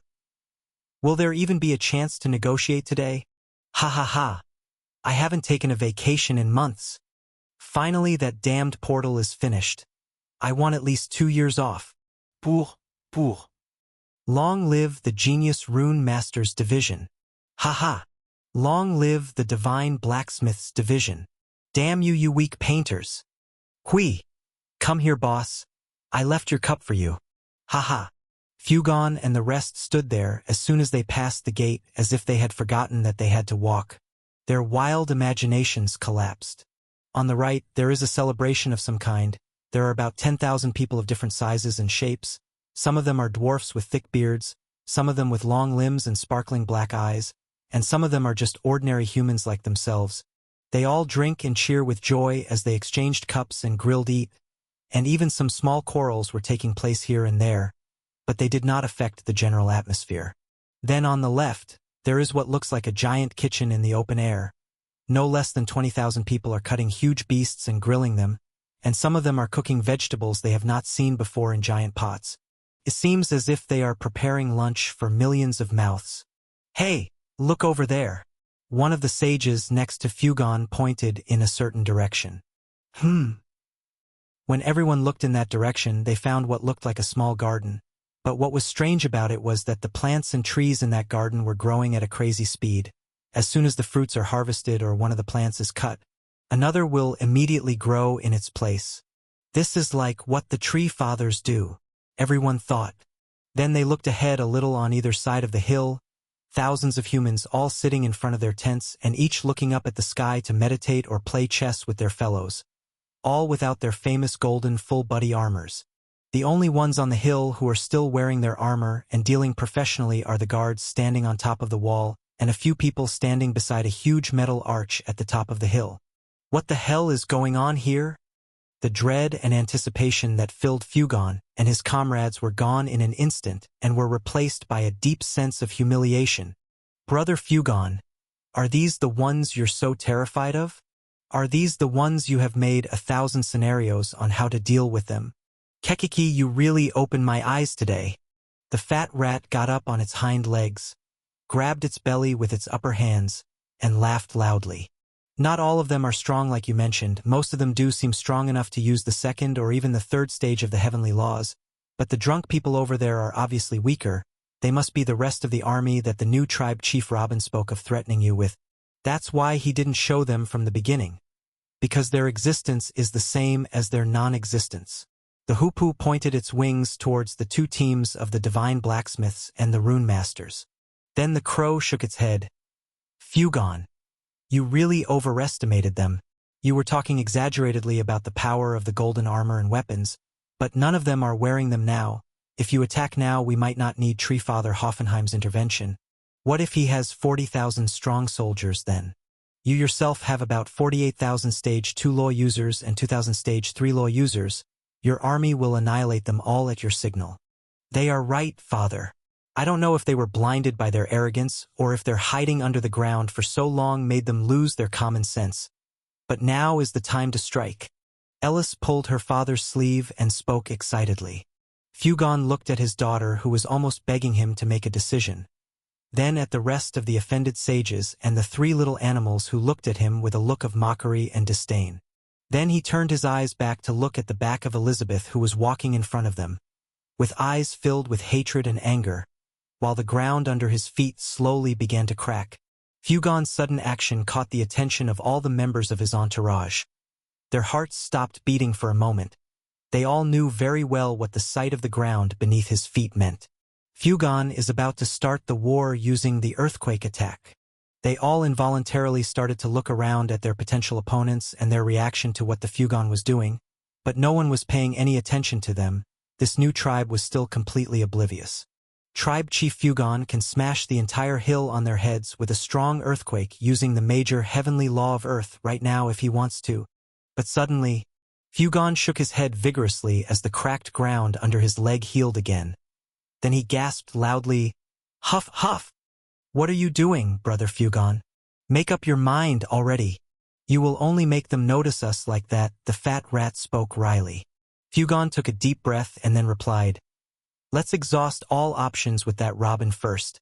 Then it won't be too late for the earthquake to begin." "What do you mean it won't be too late? When you reach a dead end with him, he would raise his guard against you and will be ready to battle. The element of surprise would be gone. Now is the best time to start your tribe's earthquake attack and ram the hill over their heads. This will be the starting signal for your army to rain down attacks on them. Look at them. Doesn't any of them seem to be ready for such a huge change? They will be vanquished within half an hour. Now is the best chance for you to eliminate those arrogant fools. Don't be a coward." The fat rat spoke angrily and started pulling at the hair of the sage that was carrying him over his head. "This is an internal matter of the Northern Fury tribe. No matter what status you have in your tribe, you have no say here. Speak properly to Chief." One of the top-level sages next to Fugon pointed at the rat and said, "If a battle of this size starts today, it will be us who will bear the responsibility. It is our lives and the lives of our families that would be in line, not yours. Calm down, everyone. I just want to exhaust all options first. I can issue the first strike now and take advantage of you all saying so.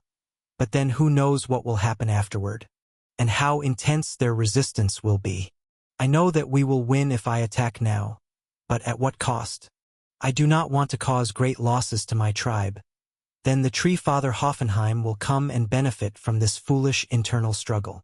Then he waited a bit and continued with bright eyes. "But you all don't have to worry. I will not sell us cheap. After what we've seen today, I won't talk to that Robin to ask him for equality. I'll ask for much more. Hey there, why did you stop all of a sudden? Come, come. I've reserved a good spot for you to watch the show up close." Elizabeth waved from afar and pointed towards the slightly higher ground next to the metal arc.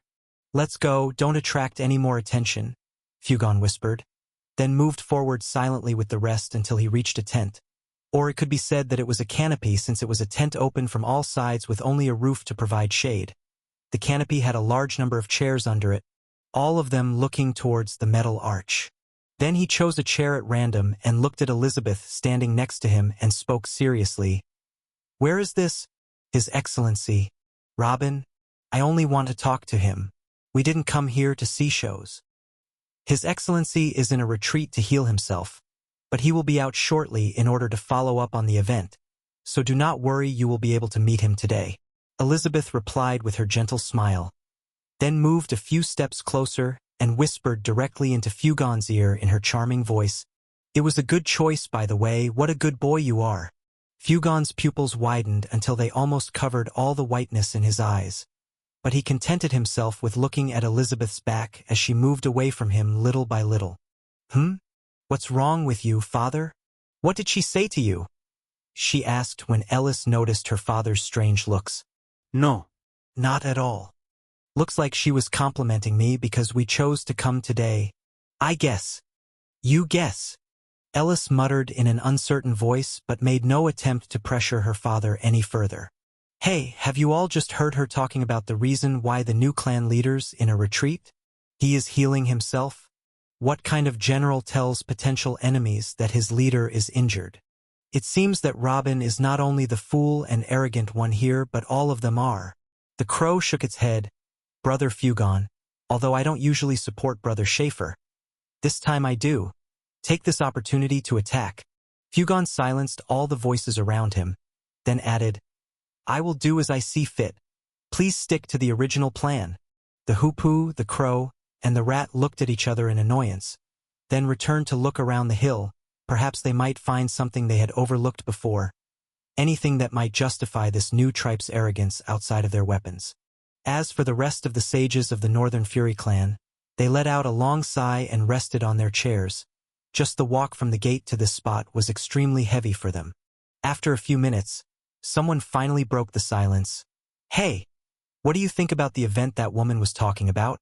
"I don't know, but I think it's related to that big bow since she brought us next to it."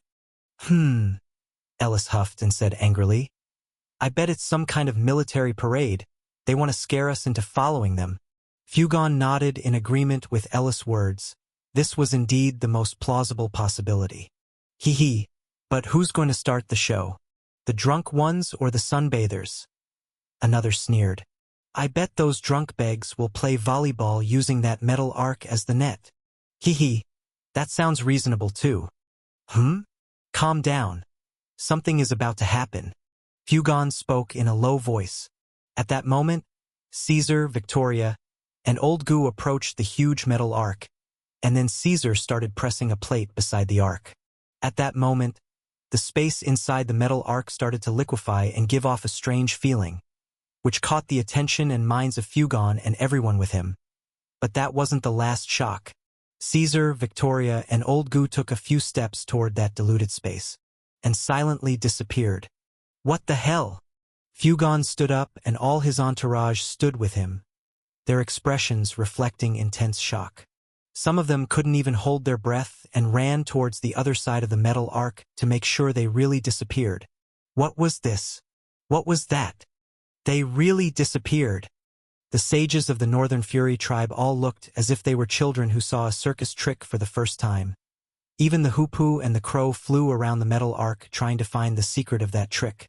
And the rat jumped from over the head of the sage and dug under the metal arc to see if there were underground passages hiding those three. Ah. Only the laughter of a handful of Burton family saints brought the sages of the Northern Fury tribe back to their senses a bit. "Return to your places immediately." Fugon spoke with embarrassment, the look of the Burton family saints pointing at them and speaking in such a low voice that it made him wish the earth would open up and swallow him. But that didn't stop him from looking again, knotted eyebrows at the large metal arc. But his orders did not apply to the hoopoe, the crow, and the rat, who had been hovering around the strange metal arc for more than half an hour, not caring about anyone's laughter, after which they finally got tired and returned to their places. "Did you find anything?" Fugon asked. "No, the space inside the metal arc has returned to normal as if nothing has happened. There is no trace of the three individuals who passed through it." The hoopoe replied as it landed on the shoulder of one of the sages. "There is nothing underground either. It is as if they just disappeared." The rat shook its head and jumped over that sage's head again, this time with dirt all over him. "Space is back to normal? Space?" Fugon's features wrinkled. "This doesn't sound good. That metal arc seems to be a space portal of some kind, a portal that can send people over long distances. That is the only explanation. They want to tell us that they can send several people to another place immediately? No wonder that woman wanted to show us the show. This is really a serious matter." Ellis furrowed her eyebrows slightly. The rat nodded. "Niece Ellis's is right. That's what they want to tell us. They want to tell us that our bases are not safe and that they can attack behind the lines if they wanted. But can they really do something like this? We have never heard of anyone being able to comprehend anything related to the space path, be it minor or major, even if those people had any knowledge of some minor space laws and made an application to it, which is this portal. It must be very expensive to send anyone through the portal and very, very cumbersome to the user himself. I'm sure they can only send 3 individuals at a time, and I don't think they can send another batch at all anytime soon. They are thinking about attacking our base with only 3 individuals? They are delusional." Fugon clenched his hands tightly. "That's bad, because I know where the new clan's army is, and I know Treefather Hoffenheim won't attack us anytime soon because of his losses. I decided to bring most of the tribe's army with me. Those 3 are strong. I can feel it clearly. They are powerful enough to be able to cause a lot of damage to our lands and possibly kill our families within a few hours. What? We have to go back at once. We can't hear the Northern Fury tribe being defiled by those bastards." One of the younger sages stood up and shouted nervously. "Ha. The laughter of the Burton family soldiers from the side enraged the sages of the Northern Fury tribe even more. Those hateful bastards! Calm down and sit down, everyone. We haven't acted aggressively yet. So how can they start attacking innocent families that can't defend themselves? What will they benefit from when our army can rain down attacks on them and destroy this hill immediately? This is just a show of force. A threat. If I had to guess, he tells us that if we don't listen, those three will go destroy our headquarters. What a malicious person! Fugon relaxed his fist and shook his head helplessly. He had fallen into the trap by listening to Robin's words and bringing him his entire army today. Damn it! Then what do you intend to do, Brother Fugon? The Hoopoe asked seriously. The situation suddenly turned dangerously. Nothing. What can I do? If they attack us now, they will kill our families. And if we try to go back quickly, we won't be back in time. Let's sit down until that Robin comes and negotiates with him. This absurdity must end today. Fugon put his hand on his head in defeat and spoke. But the anger that was filling his heart was clearly evident in his voice. Everyone around him sensed that he was a volcano about to erupt, so they didn't press on him anymore and sat down with difficulty. Some of them gritting their teeth and some of them almost breaking their knees from pressuring it with claw-like hands. But they all did one thing. They were all looking around at the soldiers of the Golden Battalion with pure anger and hatred. The fear in their hearts towards those guys seemed to disappear. Now they would love nothing more than to hear the command from Fugon to devour them alive. But they were holding themselves back because of those three who had left. At that moment, something happened that caught the angry gaze of the North Fury clan sages once again. The space inside the portal started to liquefy and become unstable again. What the hell? As if I'm going to allow this. Whoever wants to enter this space portal must pass over my dead body.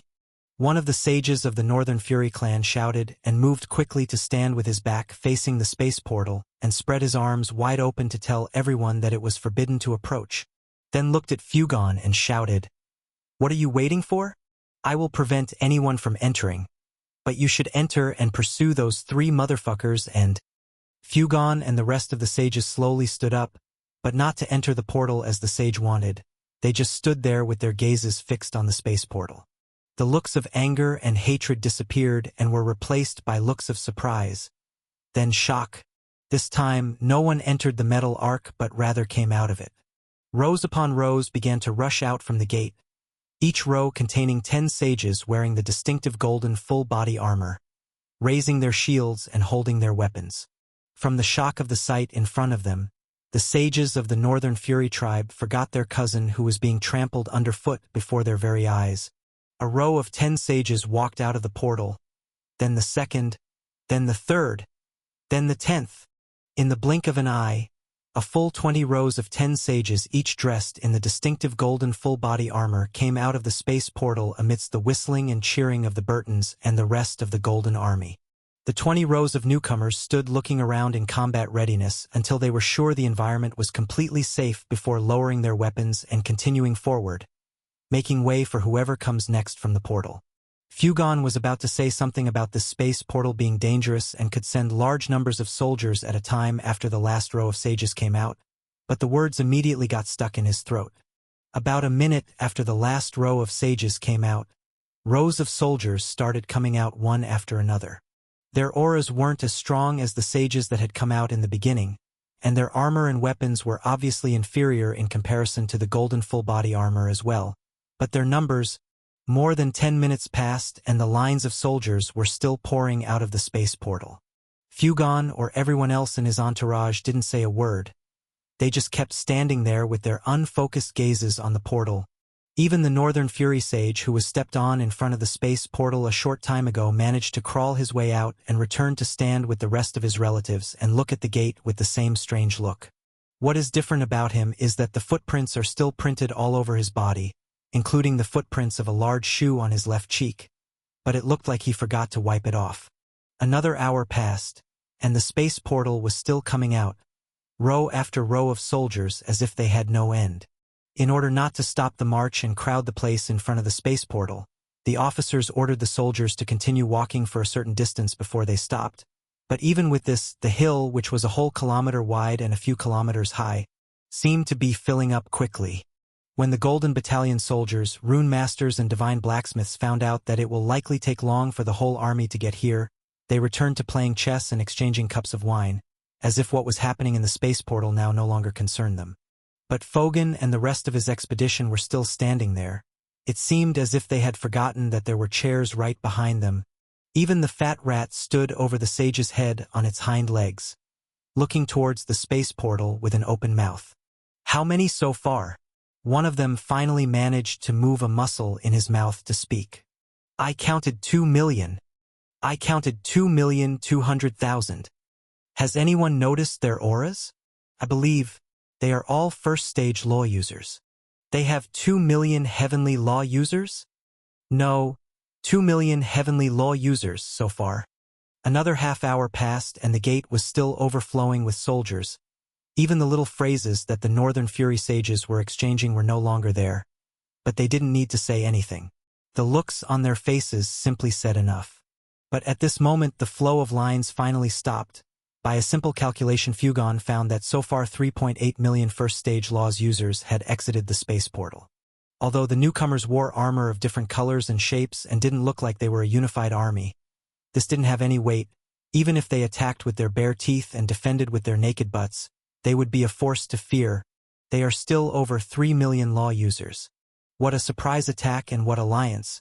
Forget about the terrifying Golden Battalion. Only those soldiers who came out now could start a war against Treefather Hoffenheim and against the Northern Fury tribe at the same time. Fugon could not control himself but looked at the rat as he grinned his teeth. He didn't say a word, but he didn't need to. He was telling the rat, or the chief of the tribe, Charver, that he almost killed him with his provocative advice. But the fat rat just looked away. Fegan's legs felt suddenly out of power to stand and just collapsed. Had it not been for the chair directly under him, he would have fallen to the ground. All plans collapse in front of absolute power. This is a fact that everyone knows. There is no longer room for talk and no room for negotiation.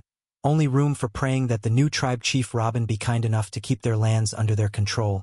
Even Ellis, who had always been proud of her strength and that of her beast core, looked at the ground, and a few drops of blood slid from her red lips onto the ground. She knows very well the state of the Northern Fury tribe's army. Although the numbers are close, each of them has more than 3 million soldiers now. But the quality of the soldiers is as different as the difference between heaven and earth. These are all law users, they are all real warriors. As for their army, most of them were peasants and workers who have been forced to join. This is no longer a comparison. Less than a quarter of the army that came out now could fight efficiently against the Northern Fury clan's army, even without the intervention of the original Golden Battalion that terrified them to the core. What to do now? This is getting out of hand. The Human Alliance might really lose the Northern Fury tribe today. I wonder if the new tribe will be interested in taking their place in the Alliance. The crow spoke without the slightest consideration for the feelings of the sages of the Northern Fury tribe around him. Don't say this, Brother Hadyar. The situation is worse than we expected, but it's not hopeless. The Hoopoe shook his head. This army might frighten the Northern Fury tribe, but it is not enough to prevail against Treefather Hoffenheim. They are still using only the first stage of the heavenly laws. Even if we assume that it wins against Treefather Hoffenheim's endless buds, how many soldiers from this army will survive? Their leader must know that. We still have a chance to negotiate. Yes, Brother Debaz is right. Clan Chief Robin may be arrogant, but he does not seem stupid.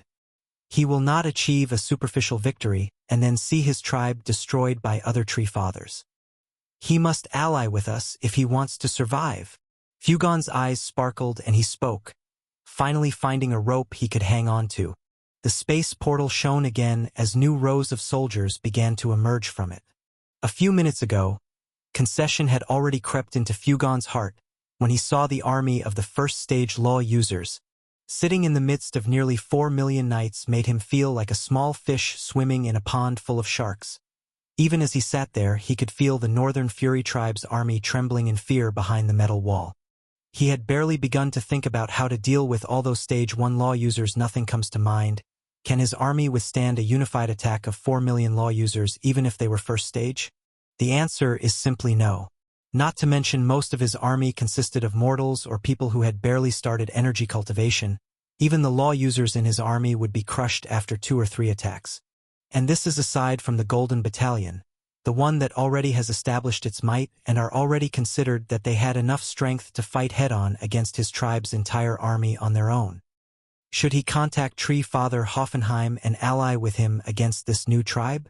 The Northern Fury tribe has been fighting Tree Father Hoffenheim for about 200,000 years. Of course, they have 1 or 2 ways to communicate with him, but those methods were used historically to negotiate a cessation of war, retreat, or make compromises, for example. But using them to ally with a Tree Father to attack a human tribe. Even if the plan succeeds in some way and Robin and those with him are eliminated, history will never forgive him. He will be remembered as a criminal. This is assuming that Tree Father's standard buds are able to counteract all those first-stage law users in the first place. But now, what is? Fugon didn't know what to say or how to act on what he was seeing now. New rows of soldiers started coming out of the space portal after a slight pause, and the aura of the new soldiers was not even a bit less than the strength of the previous one. On the contrary, each one of them seemed several times stronger than any of the 3.8 million soldiers who had just crossed. Are those users of the second stage of laws? The crow shouted, spreading its wings wide. What? Aren't there around 35,000 second-stage law users in the Golden Battalion already? Fugon and the rest almost jumped at the crow's absurd words, but it didn't take long for them to realize that he was right. A row, 2, 10, 100. The Saints continued to stream through the space portal unceasingly as if they had no end. No. Enough. Please. Stop. Fugon muttered in a voice only he could hear. 1,000 rows. 10,000 rows. Thud. This time, not only Fogan, but the 20 sages of the Northern Fury tribe helplessly sat in their places. Even the crow, Hoopu, and Fat Rat felt extreme danger as they looked at the flood of saints before them that I think you should take a look at. Finally, after more than 200,000 saints walked out, a loud shout rang out from the gate as a 4-winged beast no less than 10 meters long walked out, carrying 3 soldiers on its back. Each one of them is also a saint, and each one of them wielding a golden-colored bow. One Draco after another charged from the space portal non-stop, and because the hill was already filled to its brim with soldiers, the Draco beasts had to fly in a circle over the hill. Fugon barely raised his pupils slightly upward to take a look at the scenery above him. For the first time in his long life, feeling that his neck didn't have enough strength to move it and take a good look at something, his gaze this time did not bear any hostility or killing intent, nor was it some wise look to try to analyze the situation, and he did not even try to look towards the embodiment of the rest of the tribal chiefs to see if one of them had an idea. He just glanced at the thousands of death ghosts above, then returned his eyes tiredly to look at his feet again, and started thinking to himself, aren't they afraid of Tree Father Hoffenheim seizing the opportunity and striking them with a lightning attack as they are flying? No, this did not occur to them. They know that the Tree Father will not strike them now and anger them even more. Perhaps they are sure that the Tree Father is trembling with fear right now. At that moment, Fugon felt that he had aged 100 years in the blink of an eye. After a few more minutes another Draco came out, completing their number of 5,000, and then after they came out a few individuals walked at ease, including Caesar and the rest. But the most eye-catching individual among them was a crimson-colored one with long spiral horns and white hair that came down to his thigh, and the bloody aura of that individual. It alone made a few sages of the Northern Fury clan stop breathing for a moment. Only after this last batch of experts exited did the space inside the space portal stop twitching.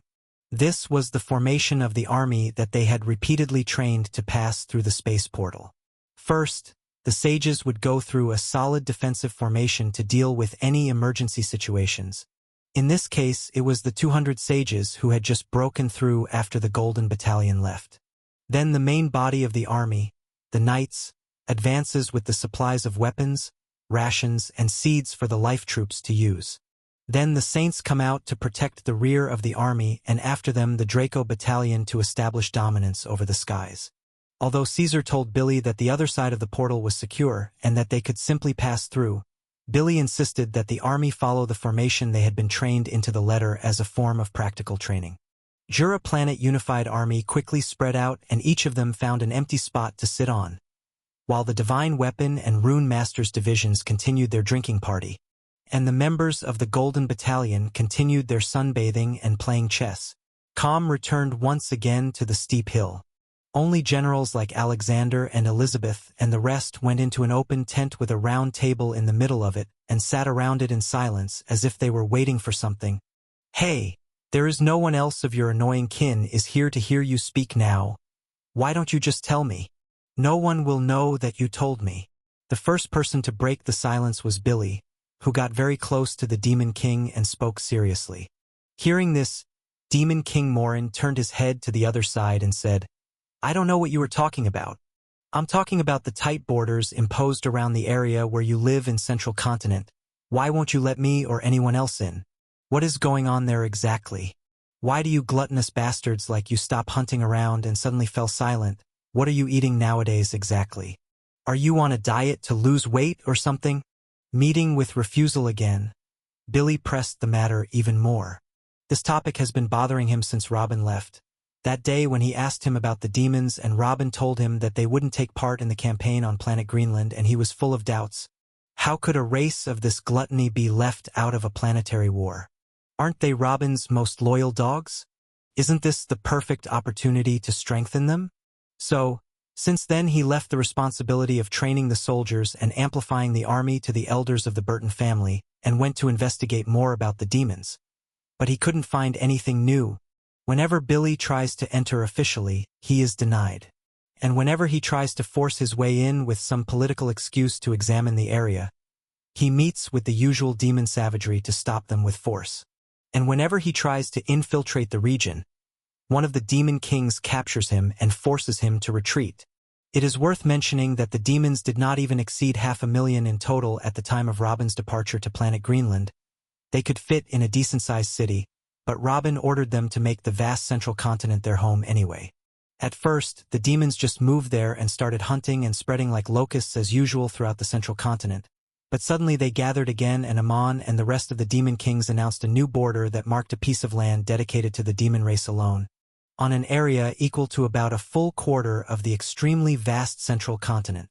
And as surprisingly, these savages who only love unconditional bloodshed and hated borders to the bones, take those borders very seriously. Every single demon, from their youngest to their oldest, did not allow anyone to approach those borders, let alone enter them. And the strangest thing is that they themselves never leave the borders. This bothered Billy more as he tried in every way to break into the new demon lands and research what was going on, except that every time he was caught by one of the Goblin Kings and kicked out again and again. Yeah, we're on a diet." Facing the rain of questions, Morin gave a short answer. "You red bitch. Do you think I'm joking with you?" Billy stood up and cried. "Mr. Billy, please let us focus on our task here. Use your time to think of plans and suggestions for the upcoming war until His Excellency comes." Alexander spoke with clear authority in his words. It was clear that he would not accept rejection. Billy looked beside him angrily. "Even you, Alexander? Are you telling me you're not even a little curious about what they are doing? Our whole army is right here while they are sitting in the heart of planet Jura." Alexander gave a half-smile and shook his head without saying a word. But old Gu was the one who spoke. "If it was His Excellency who arranged whatever they do then, there is no need to talk about it. When he is ready, he will tell us himself." Victoria nodded. "You can give him some suggestions about the matter if you like, but I honestly don't think he'll agree and just change his plans." Then she looked out of the corner of her eye at Morin. In fact, Billy was not the only one who was wary of the demons, but everyone present knew Robin's character when he decided to do something. But, Billy tried to say something but the words got stuck in his throat, and he sat down again. How does he not know what they mean? When Robin decides something, it is almost impossible to change his mind. Whatever the demons do on the Central Continent is definitely something he won't like since Robin kept it a secret, but how can he stop it? I think you should take a look at. The only time he managed to make Robin change his mind a bit was when he threatened to commit suicide, and even then Robin told him to do it. The reason for his success at the time was that Robin was mainly thinking about the subject and he only needed a reminder, but will this work every time? Difficult. The already heavy atmosphere around the table was getting heavier. Everyone was now no longer thinking only about the coming war but also about what was happening in their home and the fact that their families no longer had an army to protect them in case the demons starved one day and decided on human flesh for a meal. The only one who was in a different mood was Jabba, who looked down at the ground to kick small pebbles and glanced at the other generals every now and then without saying a word. His Excellency. It really is His Excellency? Let me take a look. Make way. Suddenly, shouts began to resound on the hill, attracting everyone's attention. Elizabeth stood up and looked in a certain direction where she found the sea of soldiers dividing to make a path in the middle extending to the open tent, and she smiled and said, "It seems that His Excellency has decided to come out at last." After her words, the rest stood in the open tent, also all of them standing upright looking towards the direction coming from Robin, until finally, a blonde-haired young man appeared in front of them. He looked in his early 20s wearing wide white clothes without any shields or weapons on. When they saw the youth they all gave a simple bow, even Caesar and Billy bowed with them. Rest. Robin found himself a chair at the head of the table and immediately sat down and started rubbing his forehead, clearly not used to the light yet. "All right, let's get it over with. What do we have here?" After everyone sat down, Billy stood up and began to speak slowly but with a look full of reproach. "I have brought the entire army. You already saw it in front of the Imperial City, as well as the new volunteers, including 200 sages, and the 5,000 Dracos we have." Why do we still only have 5,000 Dracos? Robin stopped rubbing his forehead for a moment and asked in surprise, "Didn't I order the expansion of the Draco Legion?" Billy shook his head. "You should know how much high-energy food these creatures need. We don't have many herbs with this kind of energy level on planet Jura. When we tried to force some of these plants to grow with the help of the Life Legion, all the plants died after 2 weeks." That sounds about right. Forcing high-energy plants to grow up quickly means they'll need the energy they normally gather in 1,000 years to be gathered in a few months. This is now something the scarce energy in planet Jura can support. Robin shook his head. "When I ordered the increase of the Draco Legion, it was by purchasing adult Draco beasts from the Nahara Union sect or simply purchasing eggs and purchasing loads of high-energy plants and meat. Haven't we already opened trade with them?" "Oh? I thought you wanted to domesticate them." "All right then, I'll immediately start preparing to buy a large batch of Draco. I'll get them before the battle starts at any cost." Billy nodded. "There is no need." Robin waved. "We won't need them against Treefather Hoffenheim. We can't risk killing them all in one blow. But we will need plenty of them against the rest of the Treefathers. Just start preparing to slowly raise their numbers until then." "As you like," Billy replied sternly, still looking at Robin with a look of blame. When Robin saw this, he removed his hand completely from his forehead, bent himself forward, and then shouted angrily, "Do you have a f***ing problem with me? What exactly is going on with the demons? Aren't they your favorite dogs? Why didn't you draw them to battle in this place and leave them on planet Jura instead?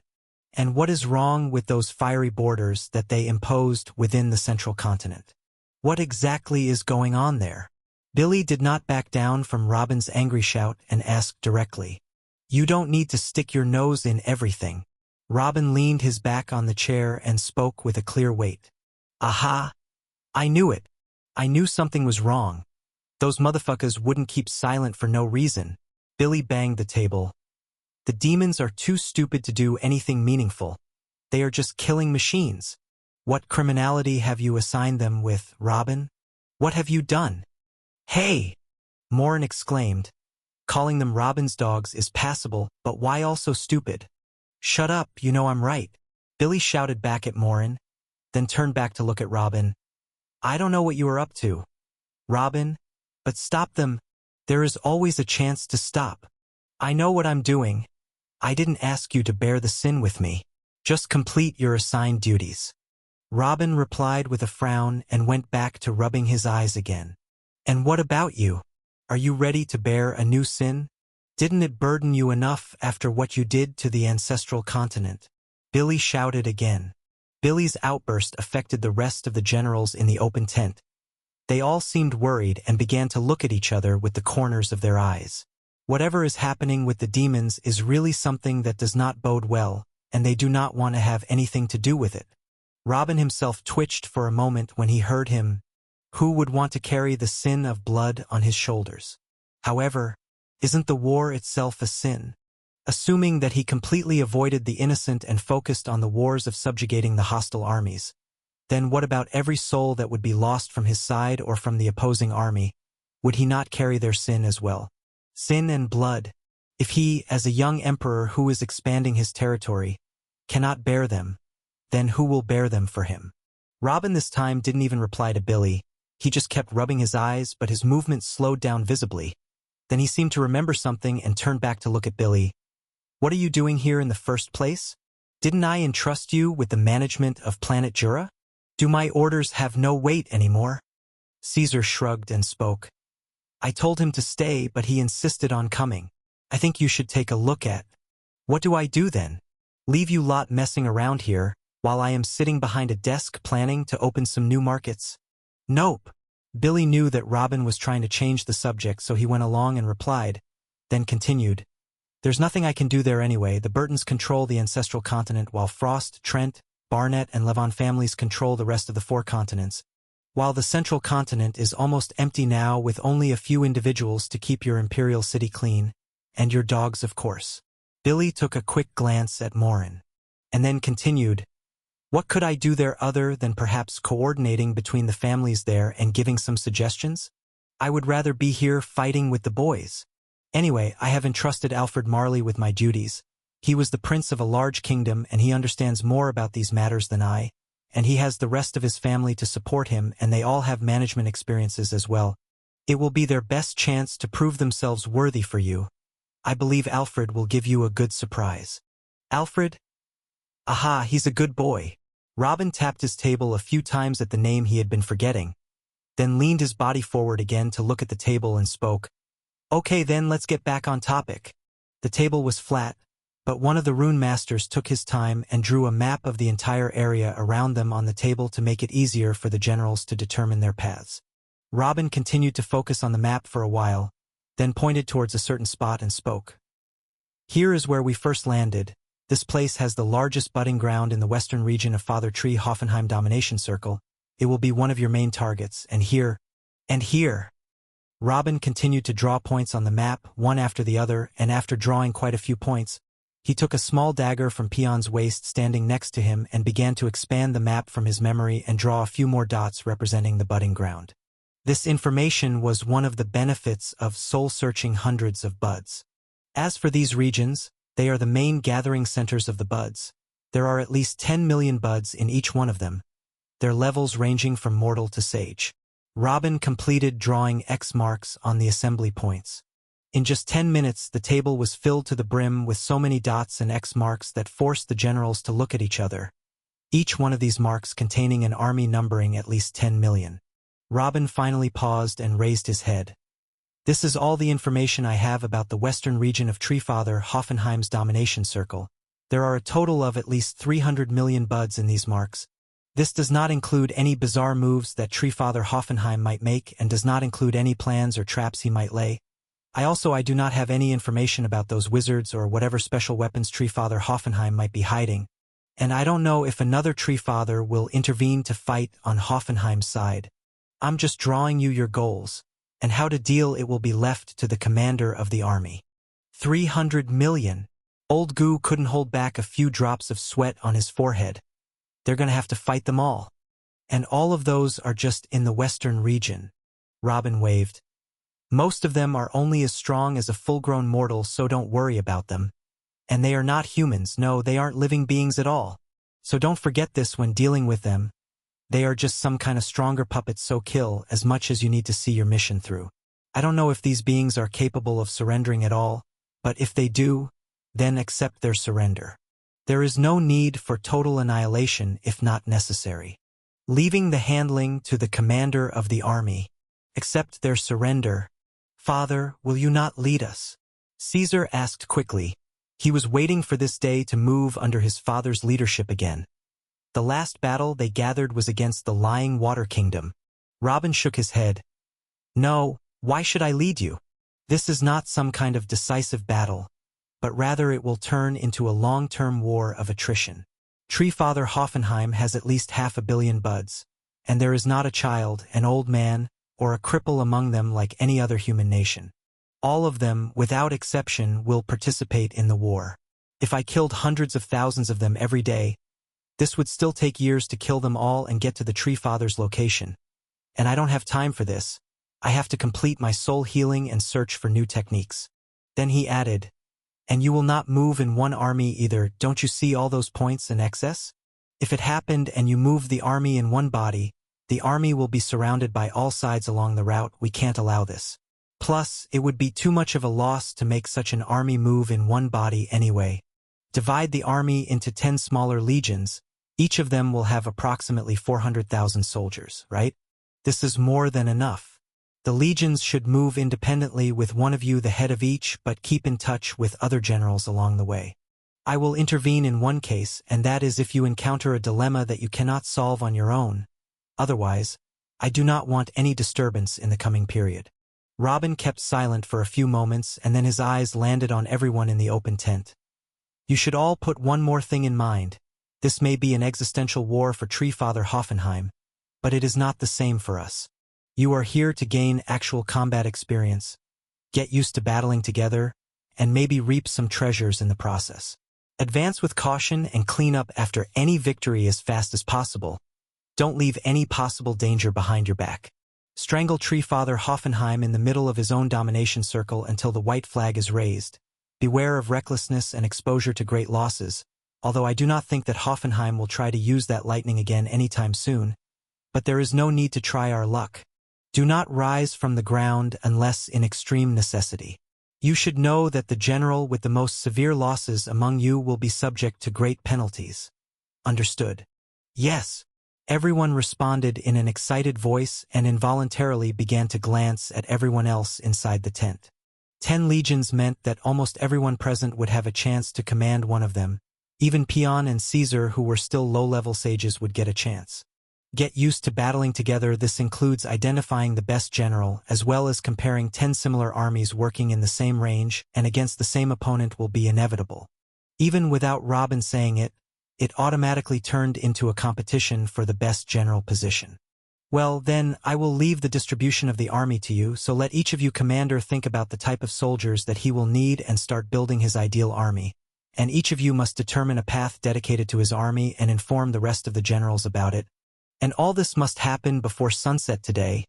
Do you have any other questions? No, Your Excellency. All the generals under the tent chanted with excited voices but absent-minded ones, each one already beginning to think of strategies for victory and minimizing losses. Hearing this, Robin stood up and put one hand on the table, clearly about to walk away. Good. I will now leave you to negotiate the division of armies together and choose the paths you want. If you want something from me, I will be in the... Wait a minute. What about us? A panicked shout interrupted Robin in the middle of his speech. Robin looked towards the source of that shout and found a dark old man looking at him nervously. Even his slightly stooped stance was of complete submission. So he asked in Greenlandic, "Oh, chief of the Northern Fury tribe, Fugon, as I remember." Yes, that's me." Fugon put one hand on the other with an ugly smile on his face. "What are you doing here?" "Aha! I remembered. Did you choose to bring your army to fight alongside us?" Robin raised his eyebrows slightly and asked. Yes, Your Excellency. I brought the army." The smile on Fugon's face turned uglier than before. How could Robin forget their discussion that happened just a week ago? It was clear to him that Robin was trying to humiliate him. Last week was the heaviest 7 days they had passed for Fugon. He did not stop thinking about his options for a moment, but as for Robin, he really forgot about the whole Northern Fury tribe after he spent his time recuperating and reading the 4th stage of the laws. How could he have time to think about the choices of a local clan chief? Fugon maintained his feigned smile even though he felt the world he knew collapsing around him. But there is no room for pride now. There is no room for negotiation. The massive army he had just seen with his own eyes was enough to break any shred of rebellion within him. A quarter of that army was enough to flatten the Northern Fury tribe. No, even less than a quarter would do. He has already mobilized his entire army, Your Excellency, over 3 million soldiers. He was so eager to serve you that he brought his army all the way to the metal wall. Elizabeth laughed slyly. Robin raised his eyebrows and sent his soul sense beyond the wall to see the formation of the Northern Fury Tribe army, then turned back to look at Fugon with a look that contained faint killing intent. You have guts, I give you that. Without saying a word, Fugon got down on both hands and knees, and then the rest of the sages of the Northern Fury clan dropped after him. There was no need for justification. Even an idiot would realize the intent behind this act, whether to attack, intimidate, or otherwise. With one look, anyone who would know their coming today was not to submit as followers of Robin. When Robin saw this, the killing intent in his eyes calmed down a bit, but he continued to look at the 20 individuals kneeling in front of him, thinking what to do with them. Only when his eyes fell on a fat rat did his facial features change from anger to amazement, then to curiosity. Under the eyes of everyone, Robin moved with quick steps towards that fat rat, which was still standing above the head of one of the kneeling sages. When he reached him, his eyes turned golden and he began examining the uncomfortable rat more closely as he muttered, "Interesting. Very interesting." About 2 minutes later, Lou Robin was preparing to hide the big smile on his face as he said to the mouse, "Some kind of a soul-linking technique. I never thought of this before. Who are you exactly?" "Squeak. Squeak." "Humph." When Robin saw the rat trying to act stupid, he raised his right hand and descended at his plump cheek. "I am Sharver, chief of the Grazing Rats tribe. It was a pleasure to meet your excellency." The fat rat replied while wiping his face with his eyes filled with tears. "So you are the head of one of the 15 local human tribes, ha?" Robin rubbed his chin as he half-sitting in front of the kneeling sage and the grieved mouse, then continued, "A technique for transforming soul energy into an extremely thin thread and connecting it to the soul domain of another weaker creature. Thus seize his body until the connection ends. So researching soul techniques has already brought you to a method to actually touch upon the soul domain? Amazing!" The fat rat didn't know what to say and just rubbed his red cheek while looking at Robin with watery eyes. "But it is an imperfect technique, it still has ways to go. For example, transforming the soul energy into a thin thread makes the maximum range of control over the target cross long distances indeed, but there is always a limit to the length of the thread. Is this why only the 3 of you are here? Because the rest of the local chiefs can't send their soul embodiments that far? The second issue is that for the sake of range, you have sacrificed the power of the soul thread, so you can only control weak animals that have never tasted energy before, like rats. And the biggest problem with the technique is..." He then waited a bit, before raising his hands slightly and a formless flame slowly started to ignite on his palm, then slowly moved it over the mouse's head. "I wonder what would happen if I destroyed the soul thread now." "No." The fat rat panicked and quickly jumped over the sage's head. But Robin picked it up before it landed on the ground and laughed loudly. "Haha! Why are you so afraid? I'm just explaining the advantages and disadvantages of the technique." "Squeak!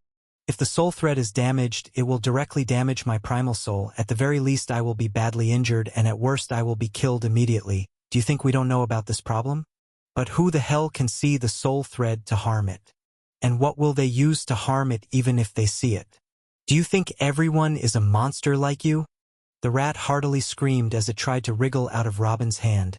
That formless flame that spread across Robin's palm frightened him greatly. Just looking at it made his soul tremble. And the fact that Robin went directly to the location of the soul thread made his heart drop to his feet. "I'm a monster? Haha, you're amusing. I'll take it as a compliment." Robin laughed out loud and stood up again with the rat in his hand, and then turned back to look at Elizabeth and asked in Greenlandic, "Eli, did Chief Fugon here come before or after our main army arrived?" Elizabeth understood Robin's intent from the question and replied with a smile. "He came about an hour before the arrival of our main army, and he had been a light-hearted guest until the moment." "Oh? Interesting." Robin raised his eyebrows slightly and turned back to look at Fugon, who was still kneeling on the ground. "So you wanted to meet me first? You may be a stubborn bastard, but at least you have some patience. I like that." When Fugon heard this, he finally closed his eyes, allowing some sweat to fall to the ground. He began to thank the heavens that he didn't listen to anyone at that moment and attack Elizabeth from behind, or else. Hugon stopped thinking at this point. He didn't dare to continue thinking about what might happen. All he has to do now is stay in his place until Robin makes his judgment.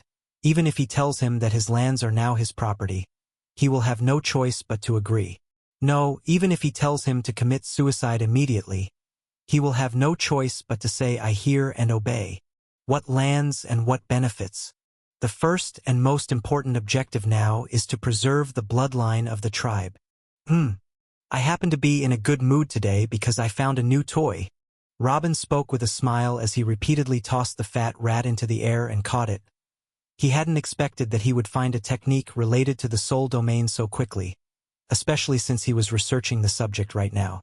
It's true that he might not need a technique to make him control a small animal as he already has sound rings, but a technique that could touch on a soul realm would greatly benefit him in his current experiences.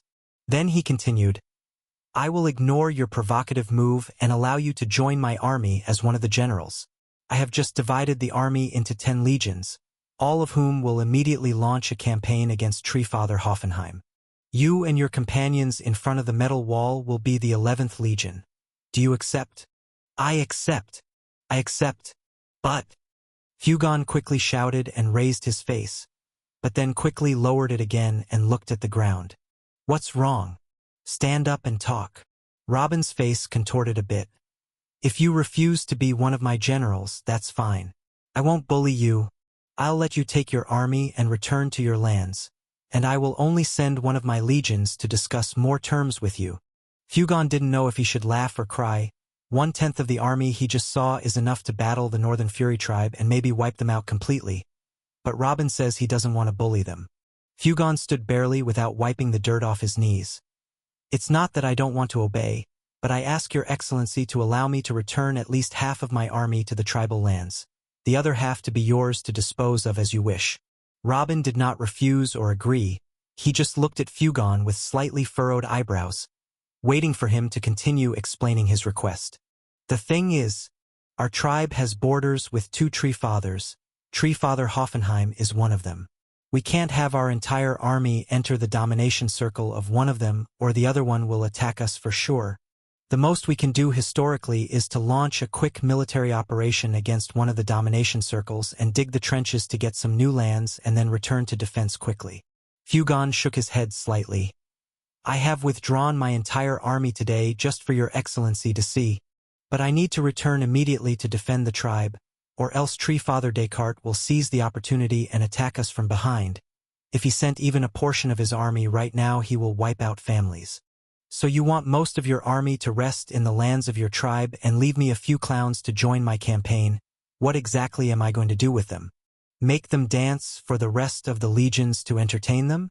And at the same time you want to declare your allegiance and tie yourself to my horse and take glory with me if I win?